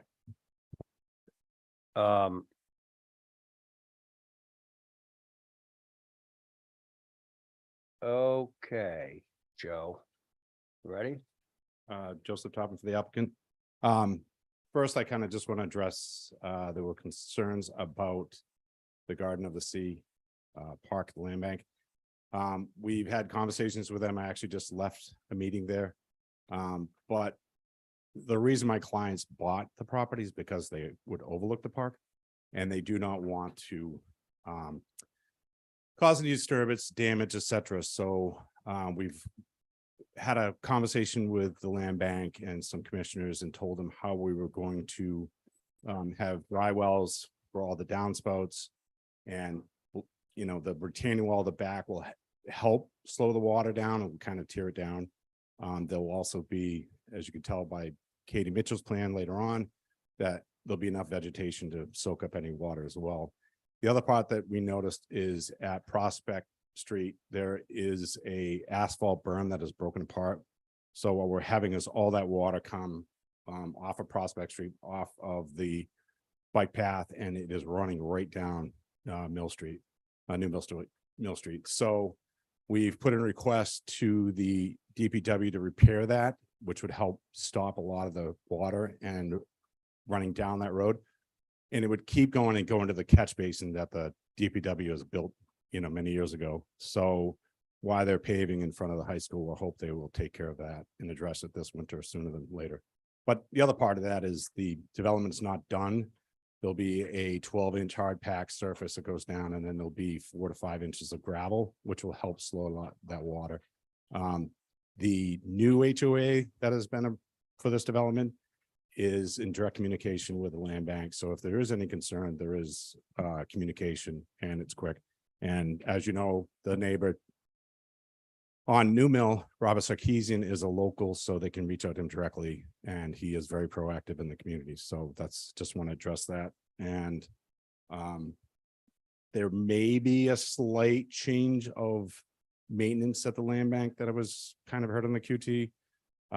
They may not be doing as much, so they just because they receive some funding will be diminishing here in the future. So some of the maintenance may not be as frequent as it normally was, or providing as many plants. So that may be something for the Mill Hill Association to get together and speak and sit down with the land bank and come up with some plan that would work together for everyone. But anyways, down to the architecture. So I've given you handouts of 5 days in the neighborhood. Most importantly, 4 Mill Street, which is the 1800 house, 4 Angola Street, which is a 5A, and it's got clapboard, and it's very ornate in its window trims and etc. So, you know, that kind of is a typical for a 5A, but I heard what you were saying, and you know, just bring it back to a common vernacular of a 5A, and that's what I've done. The other part of it you were asked for is, you know, to remove the connector, and I really think that really had a major change in the massing. It was not a lot line to lot line kind of comment that was made. It is the same, I think it's a foot wider than the 1800 house, but my original design that I drew a lot from was the Eliza Coleman house, which is on Hawthorne Lane, which is a salt box 5A. Well, it's a 3bay, but it kind of has the same shape. And that's where I really kind of came up with this style. So moving back to the architecture, I removed the portico. The garage is now freestanding. All the shutters been removed, simplified the front facade, added a frontispiece, removed the side lights, and then the retaining wall, which you had a problem on the front, that's been removed. And then we provided the existing topography. We provided a landscape plan, which should be coming up with Katie Mitchell, and we provided a bunch of pictures. The other part is I did 3D renderings. I did the black and whites as a first, for you all to look at, because I couldn't quite get my modeling colors right. So it jumped out a little bit. So that's why I did a softening with the black and white. It wasn't a sleight of hand or anything, but that's why I provided the black and whites first. And then in one of the photos is a 3-tier retaining wall in town. And that's what the goal, that was kind of the inspiration for that 3-tier. But as you can see, there is shots from over the pony fields. There's as you came down Newdall Lane, to give you perspective, because that would have, I think, a direct impact as you looked over the pony field. As you went up New Mill, you would get an impact of that. And then I did one, which I believe, is it Ann Davis? I think she lives on Candle House. I did that from right near her driveway and near on the edge of Garden of the Sea Park, and to give you a shot of that. Then I went down Angola Street and what it would be looking like if you came up that road.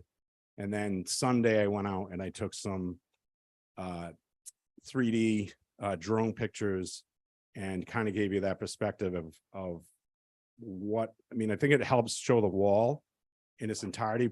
But I think if you look at the 3D renderings from the street, the lack of visibility or the very small amount of that retaining wall that you would see. And I'm not trying to mix applications, but I'm trying to tie them all together because, as Mr. Weeze has pointed out properly, that it is integral to the entire project and they need to be tied in together. So that's what I've done.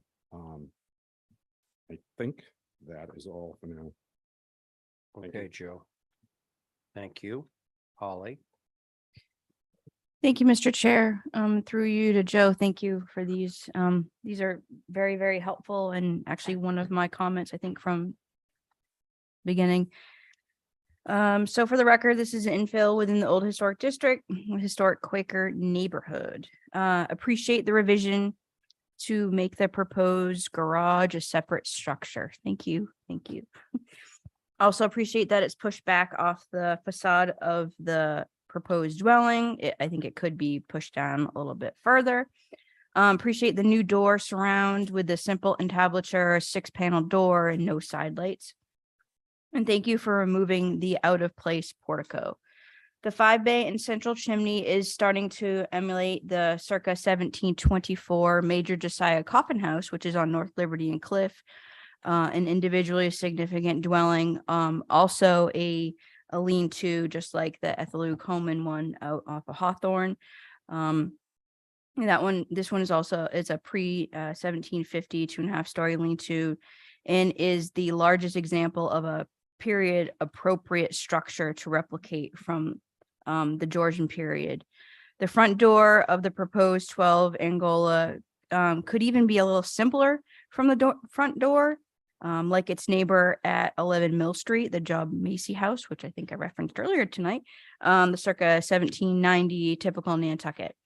That is a simple doorway with a 5-pane transom above and a 6-panel door, but could keep the entablature and flanking pilasters as is indicated. Also, it's very appropriate as far as from page 138 in McAllister's book, Field Guide to American Houses, a staple while I was in college and still here at work. And another example would be 5 Mill Street, has a great door surround as well. It's a another typical Nantucket, but it's a 4-bay. But again, it's a simple entablature on the top, and also new $4 New Dollar Lane, excuse me, which is a 5-bay federal, which is the Joseph Starbuck house, built by in 1809, who obviously was one of the richest whale merchants at his time during the heyday of the whaling era. I say all this is that this structure has come a long way. You're there.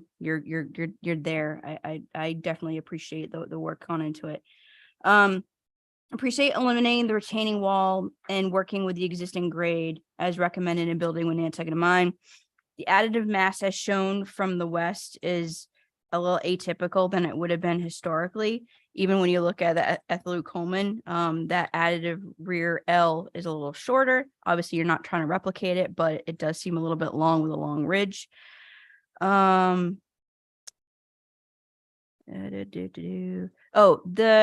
far as what is most troubling would just be the rear, the second floor deck. It seems large and not appropriate. And the French doors within the old historic district as a modern element should be a 12 light with a kick panel.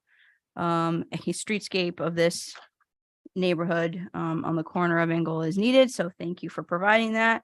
And actually, I will say this. I know we're not getting on to the other property, the one on the corner, but I think the streetscape is very telling and helpful of not having them next to one another, if you will, E forward, having the other one on the corner facing out actually is a little helpful.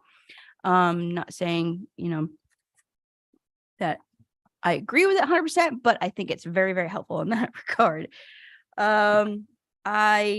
I did print a picture if everybody's not familiar with the 90 North Liberty Street, the Major Josiah Coffin House, another lean-to, but again, this is very, very telling that same time frame. So appropriate. I appreciate the changes. So those are my comments, Mr. Chair. Thank you. Okay, Holly, thank you.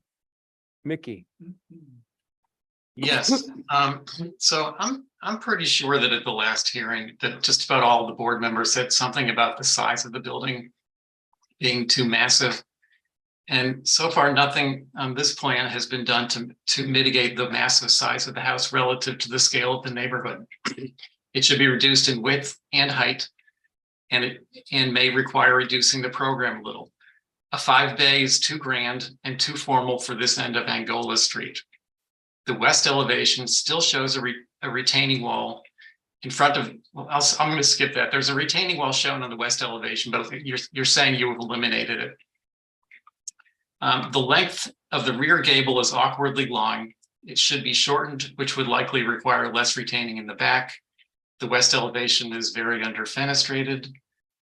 And the multi-level retaining walls are going to be visible and are not appropriate.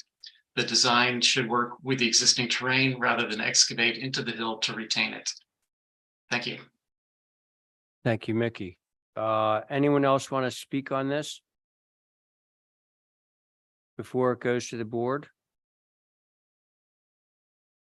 Okay.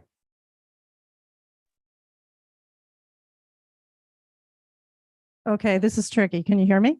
Yes. Okay, Joan Taylor, 16 Mill Street. I'm speaking for our group. And first of all, I hope you guys enjoyed the pizza because you do a lot of work and you really deserved it, as I said back Thank there. I'm speaking for our neighborhood and larger area group this evening. And I'm going to just summarize 4 points we'd like you to consider during your deliberations.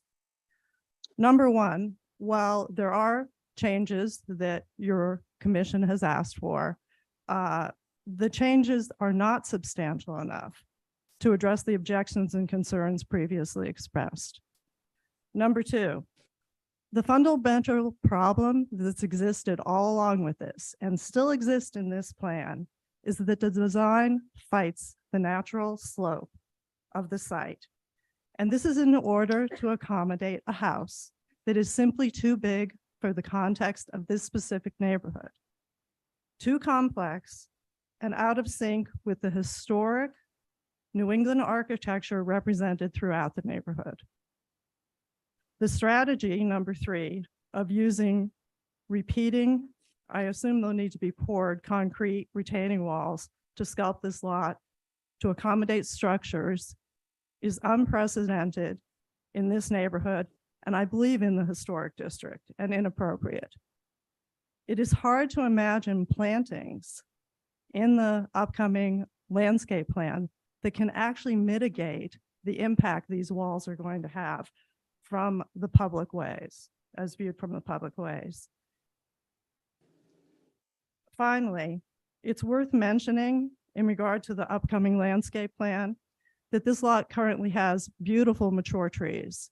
To date, these trees have not been noted on any of the plans, and I think they're an asset and they actually could help to mitigate some of the size of the buildings and structures to be put on there, and that might be a future consideration to be used as an asset rather than not paying attention to it at all. There are 4 people in the queue who want to speak and flesh this out in more specific terms, but that's really the overview of our group's concerns. Thanks very much for all you do. Thank you, Joan. Who's next? I guess. Okay. It's Ann Davis, who actually lives on Mill Street. Mhm. And then David on Mill Street, on the butter, Pam on Angola, Pam on, I think she's on Candle House, and then Warren on Angola. And I don't know if there's anybody else in the queue from the group. There may be. Who was the last one? Did you say Warren? Yeah, Billy. Okay, just so I have it. All right. Hello, Ray, can you hear me? Thank you, Joan. Hi, Ann. Oh, yes, great. So earlier today, I sent Esmeralda and Holly 3 pictures. I'm just seeing one on the screen here. Are there, oh, good. Okay, good. Great. I have 3 that I sent along. And I promise to be brief. My message continues to be simple. These are the 3 houses that surround the Garden of the Sea. These, and I feel really strongly about this, these 3 houses provide the context. They are diminutive. 12 Angola will basically be the 4th side of the Garden of the Sea. And these small houses are on the other 3 sides. You know, I appreciate that this has been made into a Georgian colonial, but I feel like this building still does not relate to the 3 buildings that are around the Garden of the Sea. It's such a unique place. And I think the scale is still off. And I think that, you know, it will kind of look like a behemoth next to these smaller buildings. And that's all I have to say. Thank you so much for letting me speak, and I appreciate so much what you all do. Thank you. Thank you, Ann. David, is that David Poor next? It is, Ray. Can you hear me? Yes, thanks, David. And this is, I can tell you, very simple. We think the HGC has already done a spectacular job in the review of this, and just picking up on something that Vice Chairman Welch said earlier in the meetings on an earlier piece, the change request not being respected by the 3rd review, you know, what does that lead to? And what just surprises us is that you guys have been clear meeting after meeting in terms of what you'd like. And they've come back with, you know, small changes that I don't think really reflect the spirit of what you guys have been asking for. So I'll really leave it with you. But in terms of, you know, the fenestration, the design of the garage door, the grading, the retainage, et cetera, I just think, you know, you guys have done a great job on this. And I think it's an insult that, you know, these things really are not reflected. That's it, Chairman. Okay, David, thank you. I believe next in line is Pam.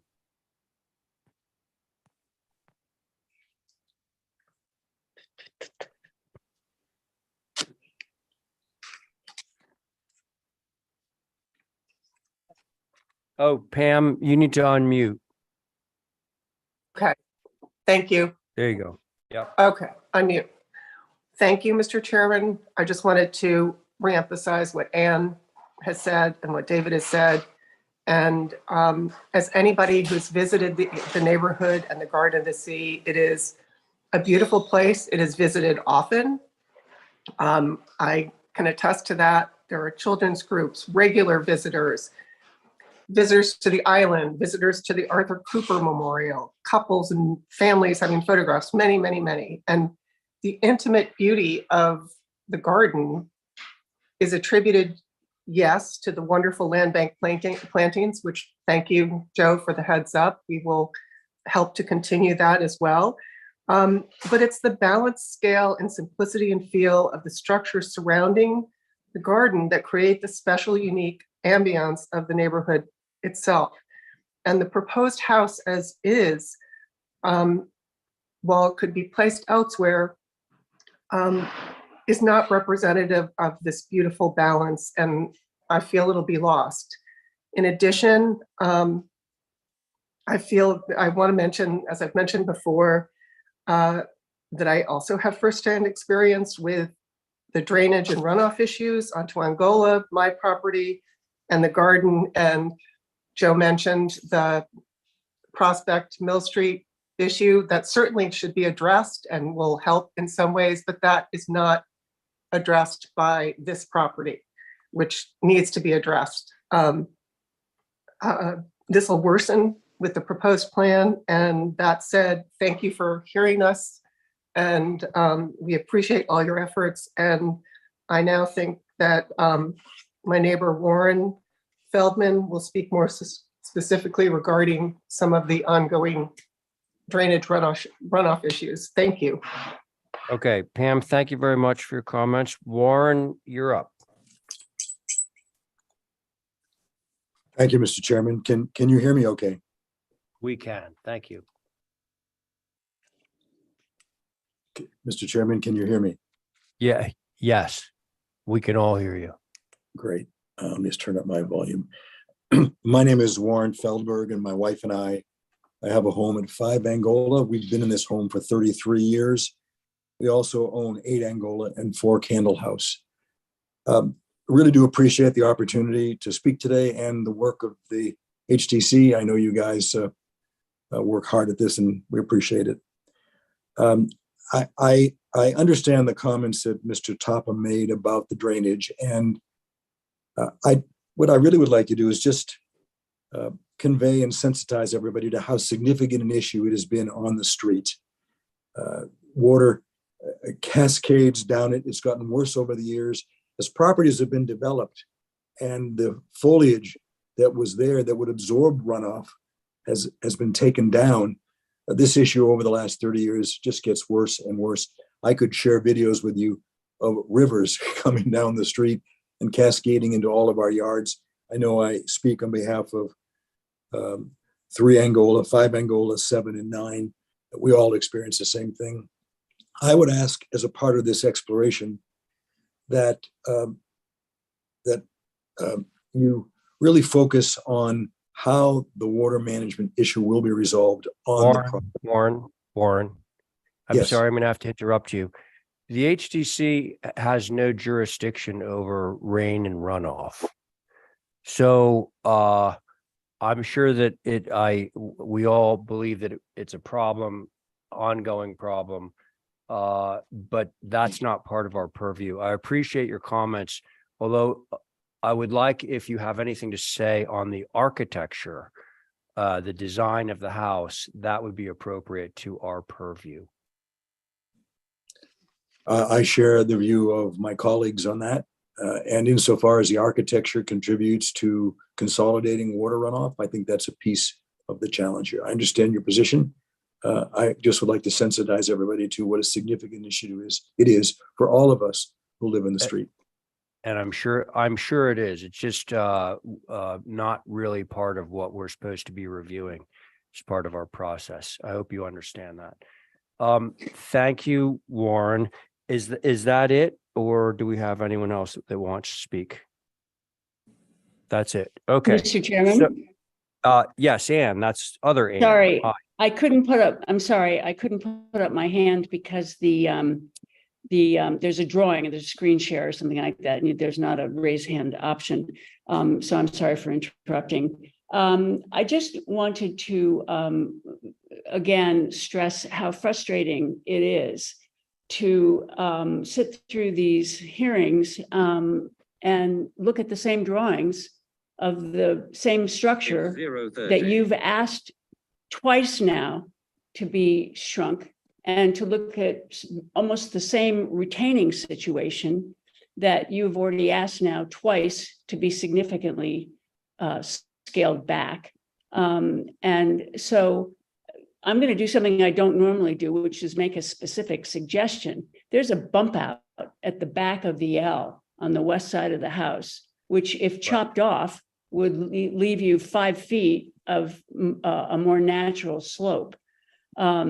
So that's my little comment at the moment, but I really think that the lack of attention to the fundamental comments about size and retainage is frustrating and might I even say disrespectful. So I hope that you keep up your resolve on those issues. Thank you very much. Thank you, Ann. Okay, with that, I think we're going to move to the board. Again, it's myself, Stephen, Abby, Diane, and Carrie. Okay, folks. I'll go. Thank you, Stephen. All right, Joe. So I appreciate the changes. I'm going to refer to the minutes, my comments. Primarily, my concerns were the north elevation, which is to say overall size. The fact that you've disconnected the garage, removed the porch, which was another, the connector porch was another one of my concerns stated later in the minutes, goes a long way in my mind to addressing the overall size of the structure. The garage is a separate apple that we'll get a chance to take a bite at. Let's see. I will have a comment when we get to the elevations. I'm just kind of going from memory. Connection between the main mast and the garage, spoke of that. Garage in this location should be pushed further back. I'll bring that up when we get to the garage. I don't have an issue with the L except for the length. I'll get to that when we get the elevations. Structure to the rear is not helping. Having 2 curb cuts in a garage space are problematic and contested, not going to be successful. So on the elevations overall, I think I want to start with the actually the site plan, if we can. One of my concerns was the L and the depth of the L and the perception of the length of the L as viewed from the side.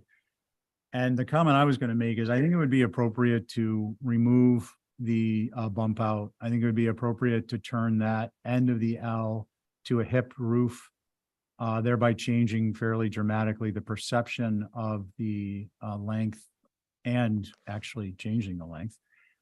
And then again, referencing the setback, the site plan, I think that with respect to the perception of the size of the structure, the main structure from Angola, I would think it's appropriate to move this back a few of those feet that that bump out came out of.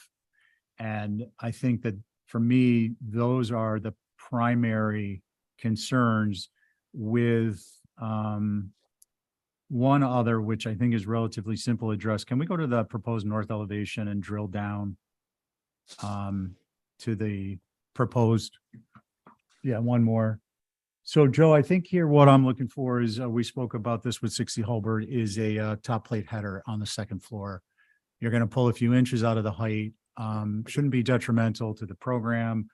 And even if it were, I think that that's a very helpful modification. I wouldn't mind seeing, if, you know, I presume we're going to get some revisions. I wouldn't mind seeing the chimney height, existing proposed height remain the same, even though the ridge is going to come down. I'd like to see what that looks like. I think it could be beneficial. It's only going to be a few inches, but I think it may be appropriate. Those were my primary concerns prior to this, and those would address my concerns at this point. I will mention two things. One, with respect to the water runoff, one of the reasons, and I appreciate our chair mentioned that we don't get into that is get into topics that are on our purview, is that on appeal from either side, entertaining discussion about material matters that aren't part of our purview can queer the result and result in an appeal being granted. We've experienced that, and that's just a point of fact. So it's not that we're not interested in hearing people's concerns. It's just that it's not diligent part of our process. And what was the other thing? Yeah. Oh, the grading to the rear. I didn't get into comments on the sections too much prior to this. I would like to explore in detail, obviously, when we get into the hardscape, the specific treatments that will be used. I understand at this point, we're looking at the sections and the retainage in more of a gross type of perspective. But I just want to plant that anchor. Yeah. That I at least want to get into greater detail on that. Thank you, Mr. Chair. Okay, Stephen, thank you. Who's next? All right. It's Carrie. Yep, thank you. I'm not adverse to a 5-bay, but you've chosen the largest 5-bay you can find on Nantucket. And I think it's found more in town proper rather than out in this sort of rural area. The spacing of the windows pops right out to me, like, they're all 1980s fully equally spaced. Whereas in a really old 5-bay, you'll have the two flanking the center closer together. And then the spacing isn't so large with so much wall space. So I think you could reduce the width, but keep your 5-bay. But also the height is a little bit of an issue because you probably have contemporary high ceilings. And so that also helps us read as a very massive 5-bay. I think the secondary mass should come down. The eave line is straight across. And I think if you can reduce the scale of the 5-bay, maybe that can get a little bigger, but it should come down to be more historically correct. I think Stephen's idea of the hip rear, because that long tail is quite long. The second floor deck on the rear, I also think it's more of a beachside deck. It's very huge. And I think that it will be visible from the street above because of the elevation change. I think you'll see that second floor deck on the rear. You know what I'm talking about? I kinda had feel a like- drone go around and I didn't finish that one, but the amount of vegetation, the neighbor that I think Val just came in with some dormers, I think that sits above it. If you look at one of the last. I was looking up at the bird song, or I think it's bird song lane between the house and the cottage that's up above you. I feel like you'll see the second floor deck. Okay. And about the retainage, I don't know. I think you said that someone's gonna come in with a more definitive plan of it. Katie Mitchell. Okay, because it just seems so regular on this that it seems like something, industrial, the way it's. Yeah, and that's why we gave even. that one Um, 3-tier in town. Yeah, I example. think using those as examples, some higher, some lower, give it some real naturalistic shaping that if it's visible, it will blend in just by being more natural feeling rather than so regular. The windows on this are humongous, but I think because you've got the multi-divided lights, they read well. We're not talking about the garage right now, right? No.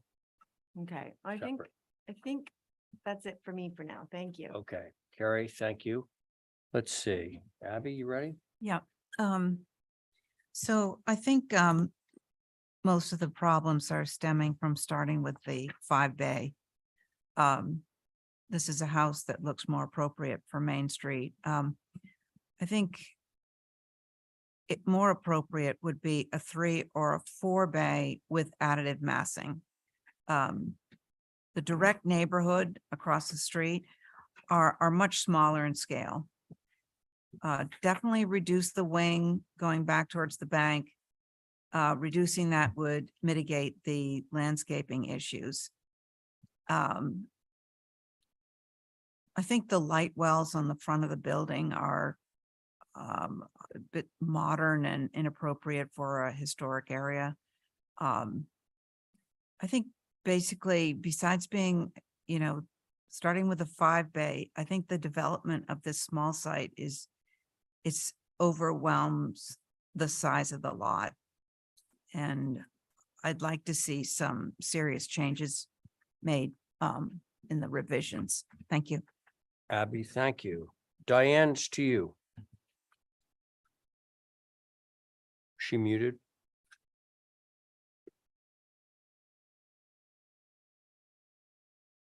Diane, you're muted.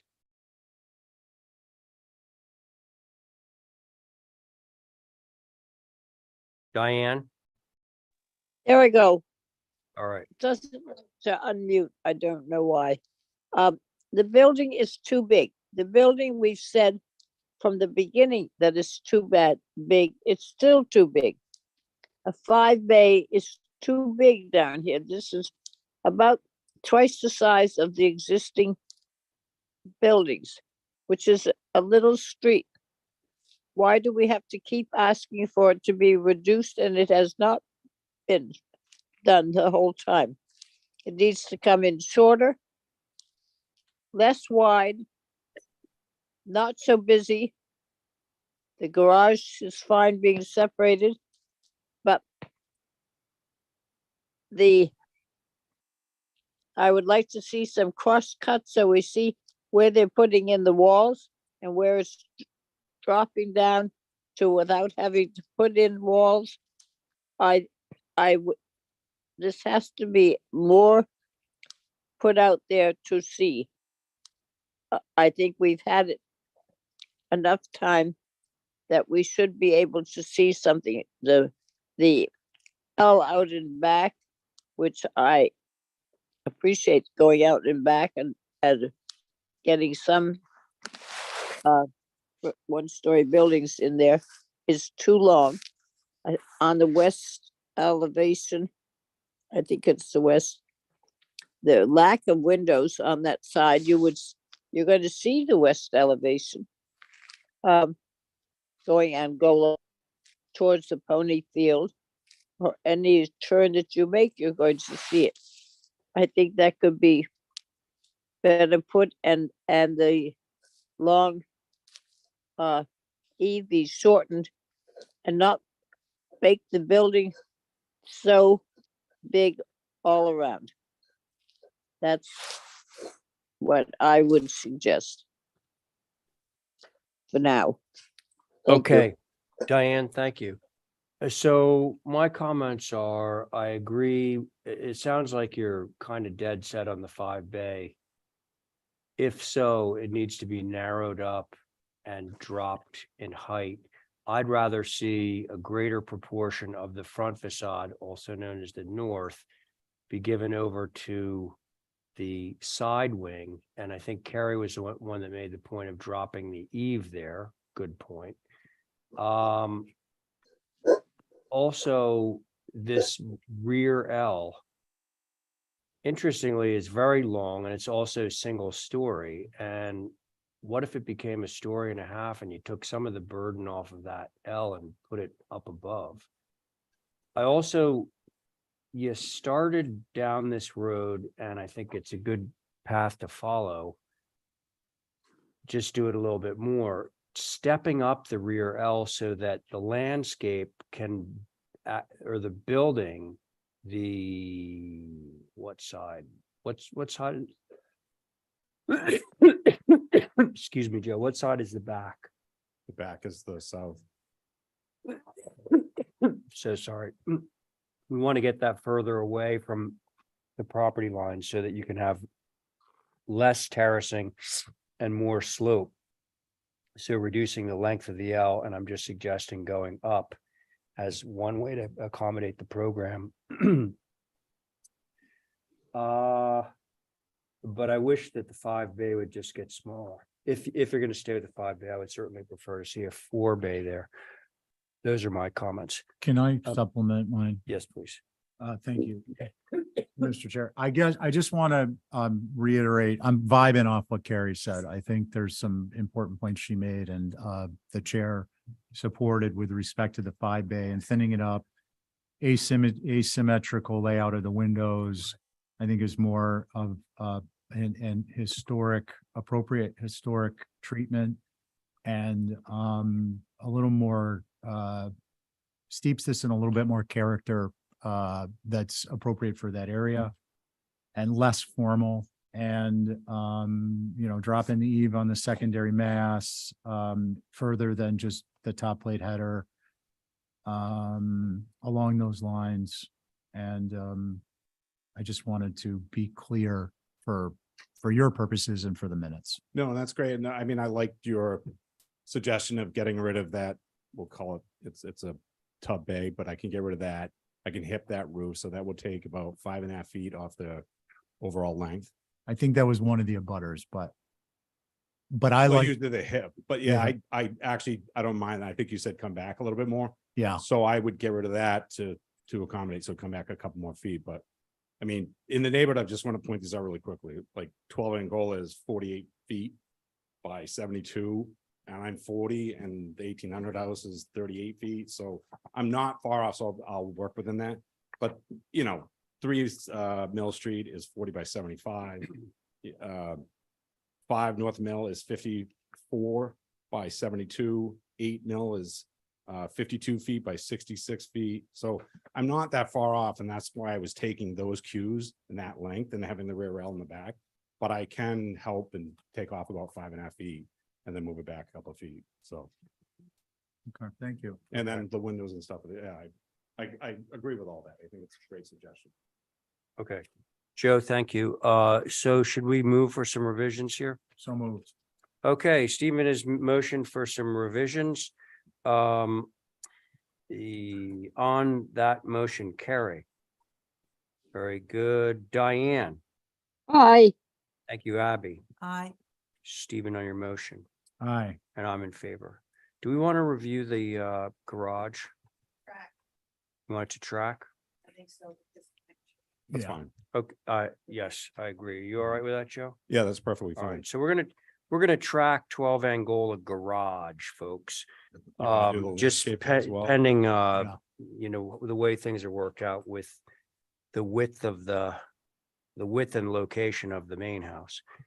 Oh, Joe, I'm sorry, Mr. Chair. yeah, Joe just mentioned landscape. Joe, we don't have landscaping on this agenda though. Okay, we'll put that with it. we do So, not. yeah, it'd be nice to review, I think, at the next Yes, sitting, have the garage ready and have the landscape ready so that it can all be commented on and reviewed. I think Okay, that'd be. and just on the 3Ds that I did, and you can tell this from looking over the Garden of the Sea.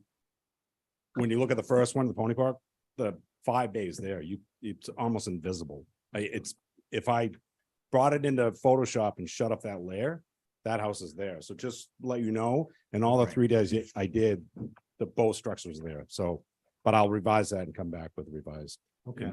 thank you, Joe. And I'll get them on so everyone can see them. Okay. All right, Thank you, thanks. everyone. Good plan. Night. Okay, thanks, everyone. Next up is Sandpiper. And Stephen, I believe you're chairing this one. I am. And we I know it's almost 7 o'clock. We have this short agenda and time will expand to fit the work will expand to fit the time allotted. So let's shorten up this our is so schedule to get the tough. hell out of here. Yeah, that would be great. 6 Sandpiper, excuse me. 6 Sandpiper, Robbie. I thought we would be done at 5 o'clock. Yeah. Okay, so Your board is myself, Abby, Diane, and Val, and your alternate is Carrie. And please speak into the mic. okay, so that the minutes taker Can who is on the West Coast, hello, can hear you. different time It's a, zone. well, it's a anyway. long, it's a far distance. Okay, You gotta think so about does everyone recall where this is? It's on the southeast corner of Tom Nevers, and it's quite remote, quite far away. It's difficult to see, and our friends from Marblehead are working diligently at this. And I know, well, just a couple of the important things. Those three little funny windows that have been existing there since the house was built in mid-90s, I would guess. I included some photographs, some interior photographs, so you can see that the owner's concern with being reluctant to change them. Okay, I think I don't know what sheet those are on, Holly, but oh, you know what? They should be separate. I think they got scanned in. Tell me I scanned them in. I don't know what page they're on. Yeah, Yeah. they're just loose. Did you find the veil? Yes, thank you. Okay, so one's in the stairway. From the outside, that's on the right-hand side. The next one is in the bathroom. You can see that it's all tiled in and finished around it pretty substantially. And that's the same case with the one that's seen on the outside on the left-hand side. So I hope you guys can appreciate his hesitance to change those. So I suggested that they change the floor plan so that they could change the shape of the end. And if we look at whatever sheet he has to lead with, he has a perspective drawing there that shows the change in the dormer and bringing that lower form down to there's a 1/4 inch scale drawing. On this one, it would be the second one down on the right-hand side. He has the existing, the last proposal on the left, and the current proposal is on the right in this comparison sheet. Then it's a little bit easier to see at a 1/4 inch scale if you guys can find that. That it, Robbie? Yeah, that's it. Okay. No, appreciate it. Okay. Helpful information. Who'd like, any questions? Who'd like to begin? Val. Well, I think it's coming in a better direction for sure. The primary concern for me is just the front, which is the west. And I do appreciate making it look like it's more of a 1-story or 1.5 story. Yeah, that's the view. I guess now the question is it too disconnected between the existing porch and this little eave coming forward? Is there a way to streamline that and bring that roof across and make it look more cohesive? It's don't know too what bad you do with about the windows that are so little chicletish. But I know they exist. Yeah, they've been there a long time, and I don't know why they just didn't bring that line across either. I think that's Do you know what I'm a good talking suggestion. about? Yeah, Yeah. get rid of the hip and bring that straight across. Guys, I want to keep the crosstalk to a minimum. That's all I have for now. Thank you, Val. Who'd like to go next? Abby. Abby, I agree with Val full-heartedly about bringing that. I guess it looks like a little broke back coming across the whole front instead of the hipped roof over the front door. And I think what could help this building immensely, I know it's pre-existing, but those 3 windows over the front door, if those could be made into a more appropriate size, I think it would be such a winner. But if that's not the case, I think that would make a huge difference bringing that front porch across and getting rid of the hip. Yeah. Thank you. Okay, thank you, Abby. Perry, hold on a sec. I think you're the alternate on this, right? Hold on a sec. You're the alternate as in if somebody isn't sitting. So, Diane would be next. Oh, okay. Here I am. I agree with um Abby, what she said about the windows above the front door are piddly and they should be bigger. Um I I can't read. Can anybody read how tall it is? I can't read it. I can't find it. Robbie, can you? The addition proposed is 28. That was identified by Val Oliver. Thank you, Val. No, don't apologize. Yeah. Yeah, so the main floor must be 30. So the main, Robbie, what'd you say? That main gable that's been there for 30 years must be 30 feet. Okay. Right, so Diane, go ahead. we have no thing to make it any smaller, unfortunately. It needs some more stuff put on it to make it sort of fit in with where it is. I don't know if the porch goes all the way across, that may do it. That would certainly help. The windows on the second floor story there made larger, the single one left up at the top. And that is the proposed west. I have the northeast, which is okay. I have not seen the south one. Do we have the south one? The south? Yeah. Yeah, it goes from southwest to east, and then I West. think there's a south. Let's see, yeah. Let's go to that one. I think the windows in the proposed Yeah, can you zoom east in on this? are too many mulled windows. It looks like a No, business rather than a house. the So- southwest, you need mold windows. Okay. Diane, you go ahead. No, that's right. It's the proposed east elevation. Proposed east. Too many windows have to be done over the southwest. Those windows could be stretched out, the two that are sort of casually on the first floor. I don't know if you'll be able to see them, however. But if we can, we should do that. That the proposed east elevation to me is too much. And I said already the west elevation. And so the southwest, those windows, I would suggest be separated. And that's it. The east elevation I think needs work. Thank you. Okay, thank you, Diane. We appreciate it. I think that leaves me.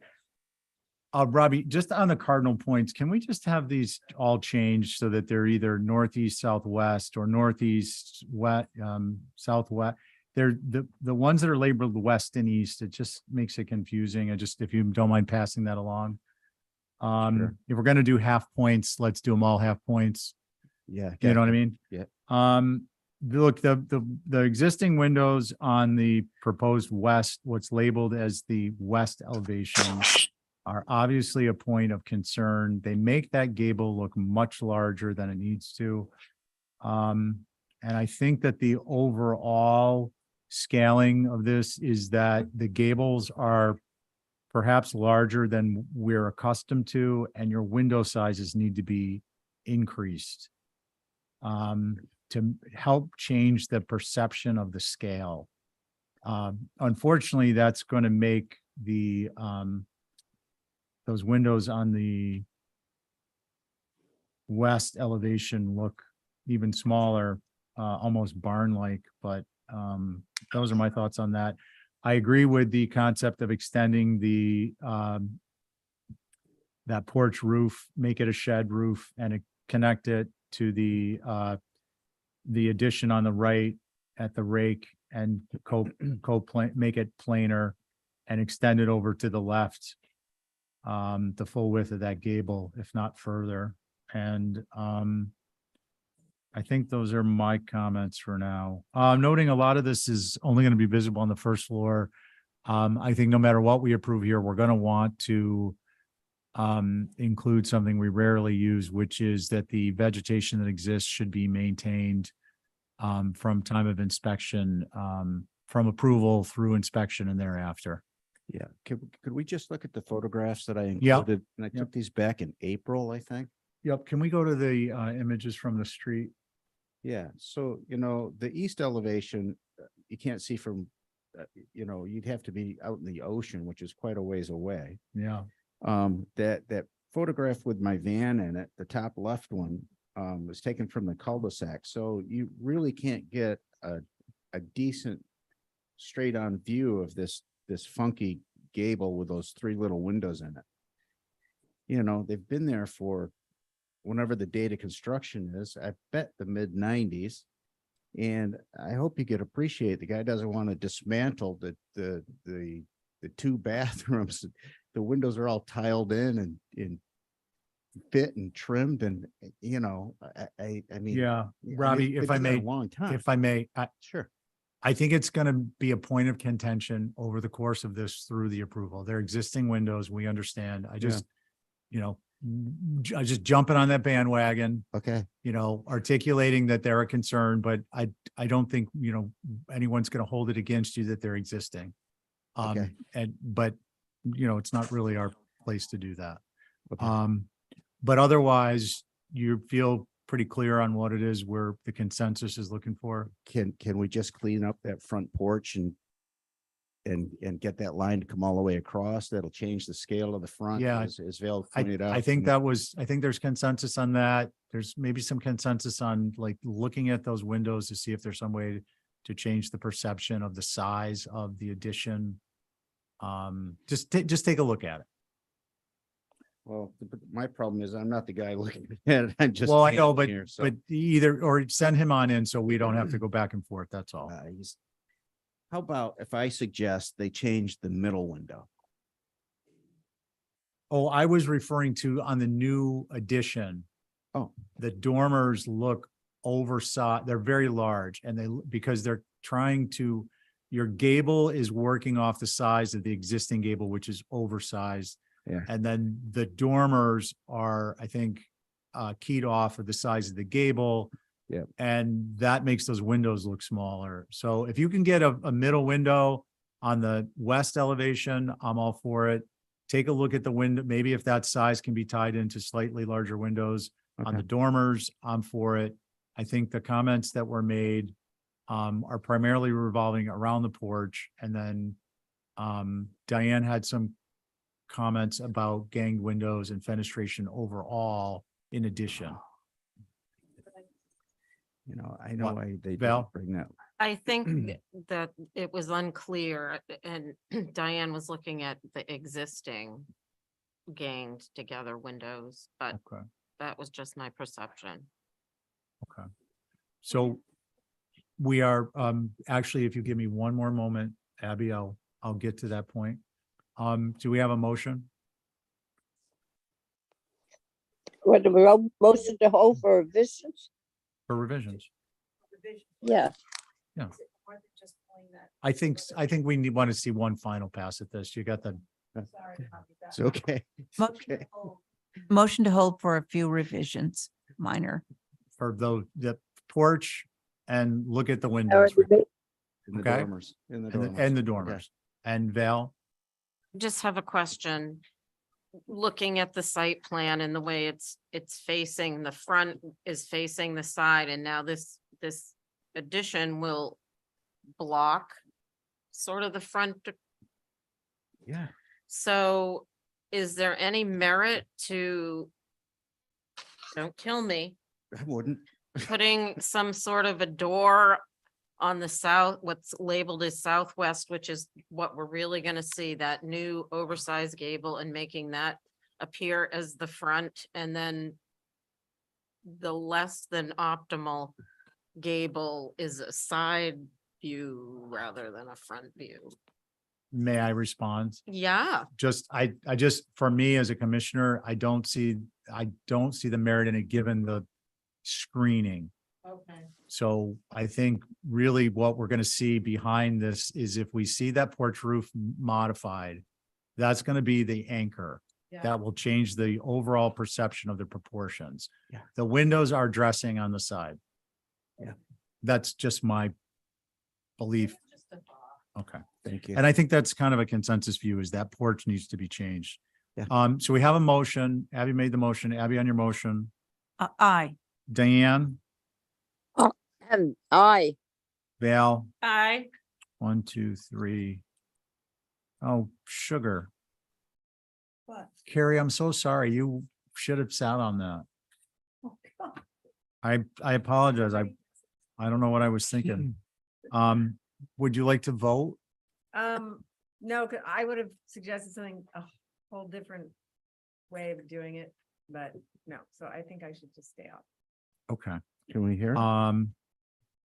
And I'm at, Rob would like to hear it. Yeah. yeah, well, let's Oh, but do you're on pre-poll. Check, so it's not even gonna I'm not, benefit. no, I'm just standing here. Yeah, I know. Okay. So it's kind of like, So I'm the conduit to, yeah, you should get them to listen to this on YouTube, so he hears everybody's Mm. comments. I've suggested. Yeah, and it makes everyone's time more productive. Yes. Are you sure you don't want to weigh in on this? Yeah, no, I'm good. Okay. Okay. And and I, and Carrie, why don't you just vote on it, even if you abstain, so you'll be on it going forward. Okay, abstain. Okay, so that'll be, well, actually, we don't need to vote on it. We're just doing revisions. Okay, great. Thank Good. you. All right, all right. All right, I am not on the next one, and the last one got held, so You're an What are you alternate. trying to, actually. what are you trying to say there? can I vamos? All right, so the next one has Linda down as the rep, but I think Nick's on Zoom. Or- Yes, hello, Mr. Chair. I'm here Oh, to present. Linda's We're on both Zoom. here. Okay, We're both All right. here. I'm in New Jersey and Nick's in Rhode Island. We're both here. Got it. Okay. Myself, Stephen, Abby, Diane, and Joe is not here. Wait, He can't sit on it anyway. what? Joe Val. didn't sit on it from the beginning. Val. Oh, Val, I've got some very, very bad news for you.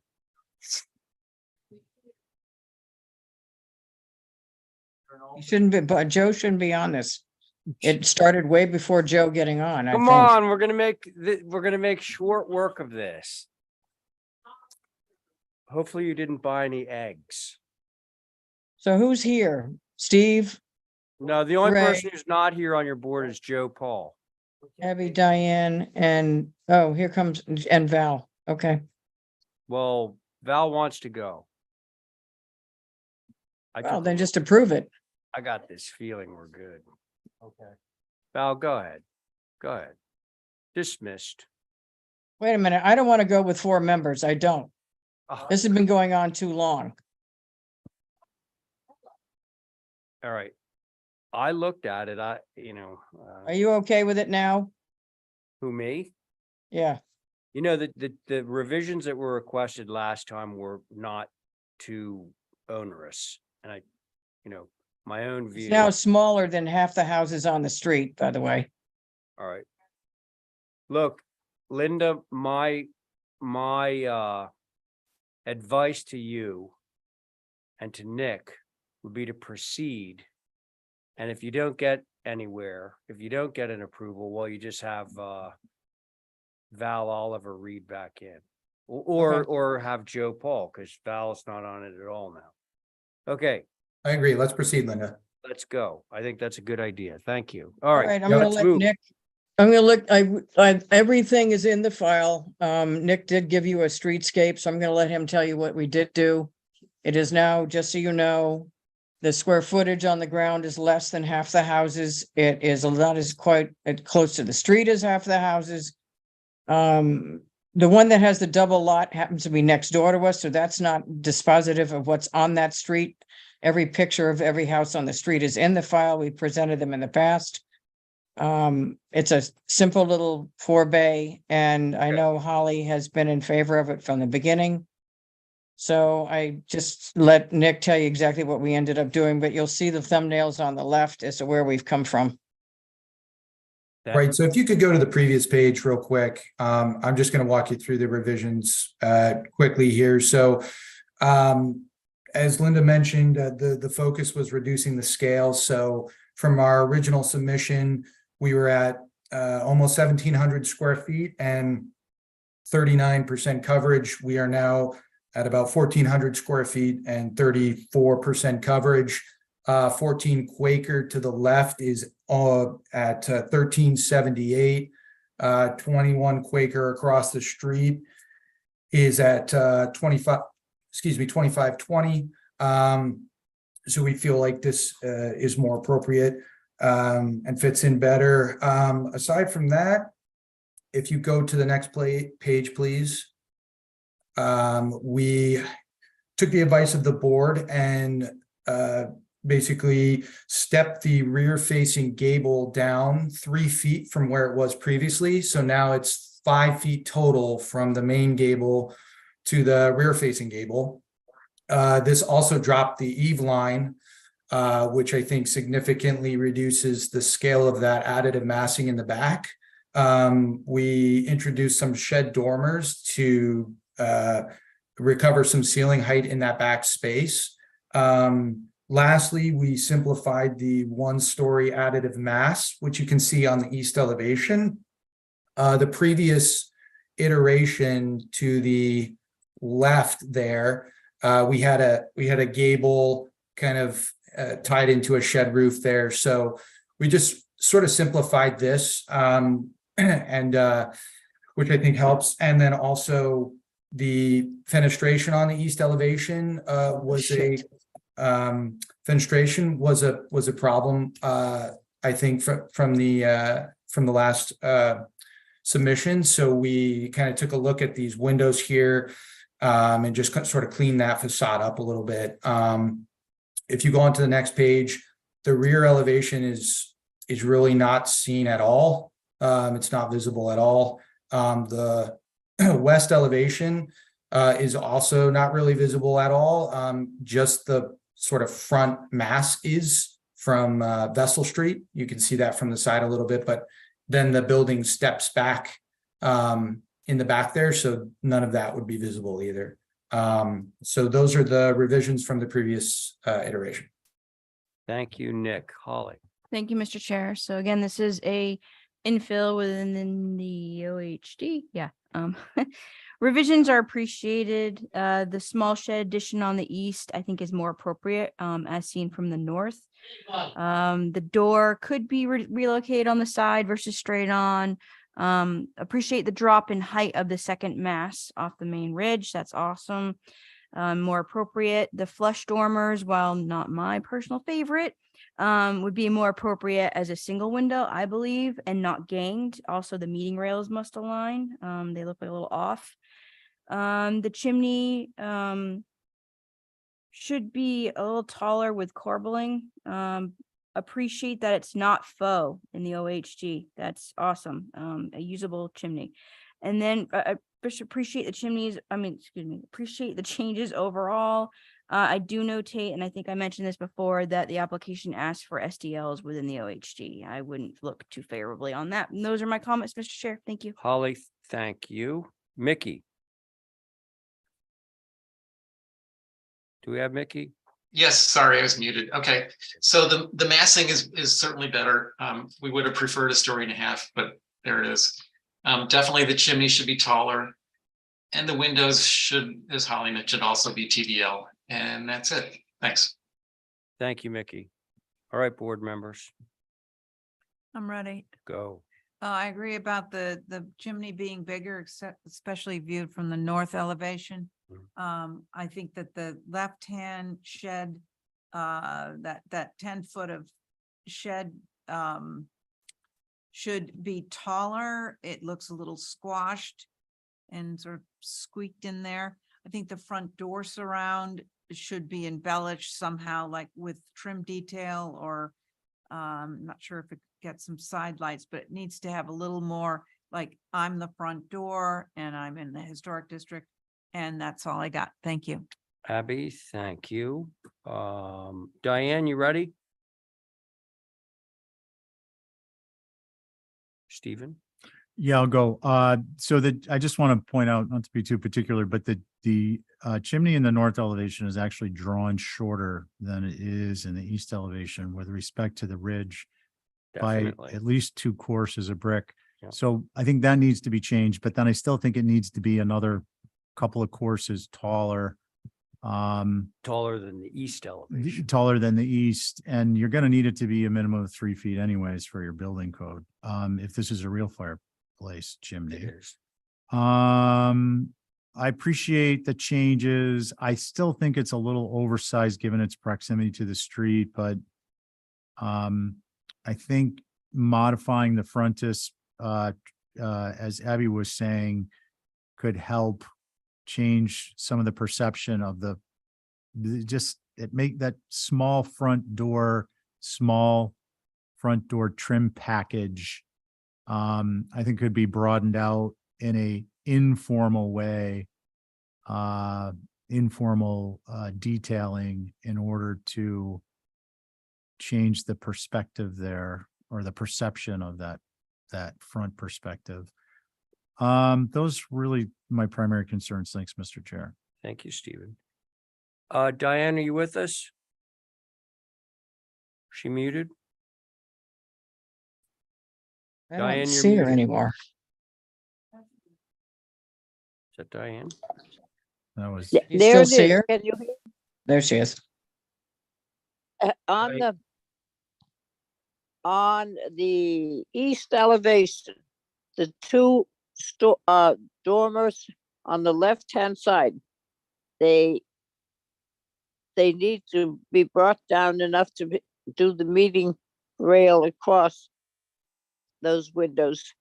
The front door, as Stephen said, needs to be widened, broadened, made more important as the front door.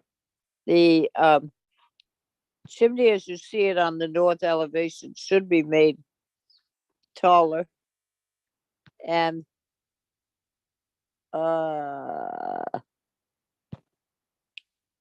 that's about all I can see. I appreciate that it's a 4-bay and that it is pretty neat with the addition of more stuff around the front door and the chimney made taller. And I think that's all I got to say at the moment. Thank you. Okay, Diane. Okay, thanks, Diane. So this is interesting. The meeting rail not lining up with the eave can happen in 2 ways. The eave is either above the meeting rail or it's below the meeting rail. When it's below the meeting rail and the windows are set at 6'8", it means that they've dropped the roof more than they need to. You don't drop the windows, you actually raise the roof. So if we want the eave to line up with the meeting rail, I would be in favor of the roof in the back raising up by like 4 to 6 inches to get that to occur.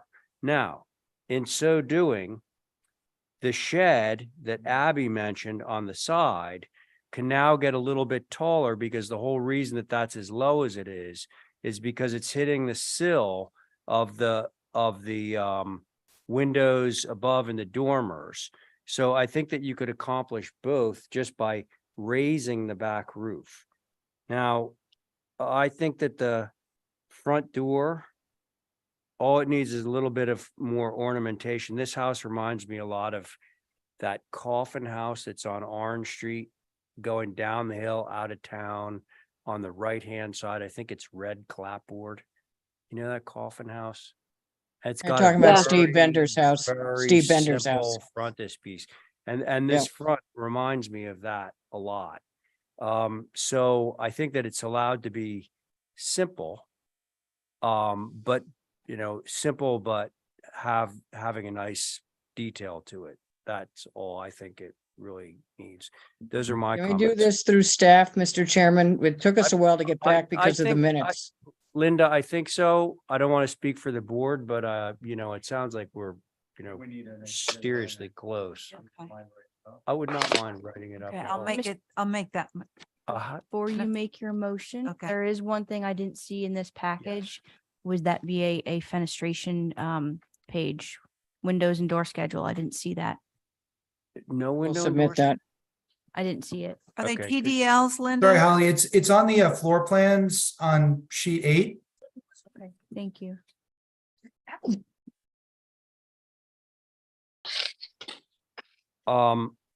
Can somebody try and encapsulate that into or should we just do, per, it'll be per exhibit A all right. as drawn up by the sheriff.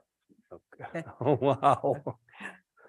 I like the idea of lifting that back L and taking Lifting that the back, squat shed off. yeah, and the back roof does not need to come up all that much to get this all to work. Yeah, okay. That- In the chimney. Right, so listen, Stephen has basically said that we're gonna move this to be approved through staff as per Exhibit A, which I'm gonna draw up in a moment. So on Stephen's motion, Abby, Aye. Diane, Aye.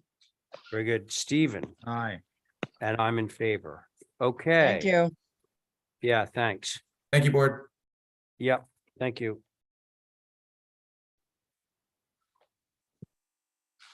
Do we have minutes to approve the September 26th? Motion to approve the minutes of September 26th. Great. Hey. There's a motion to approve the minutes of September 26th. On that motion, Abby, Aye. Connie, Aye. Diane, Aye. Stephen. I'm going to abstain. Stephen's going to abstain. And I'm going to be in favor, so that motion carries. John McLaughlin, motion to adjourn. There you go. So move. Yeah. So move, John. Okay. Thank you, John. So on that motion, Abby, Aye. Connie, Aye. Stephen, Aye. Diane, Aye. and I'm in favor. Thank you.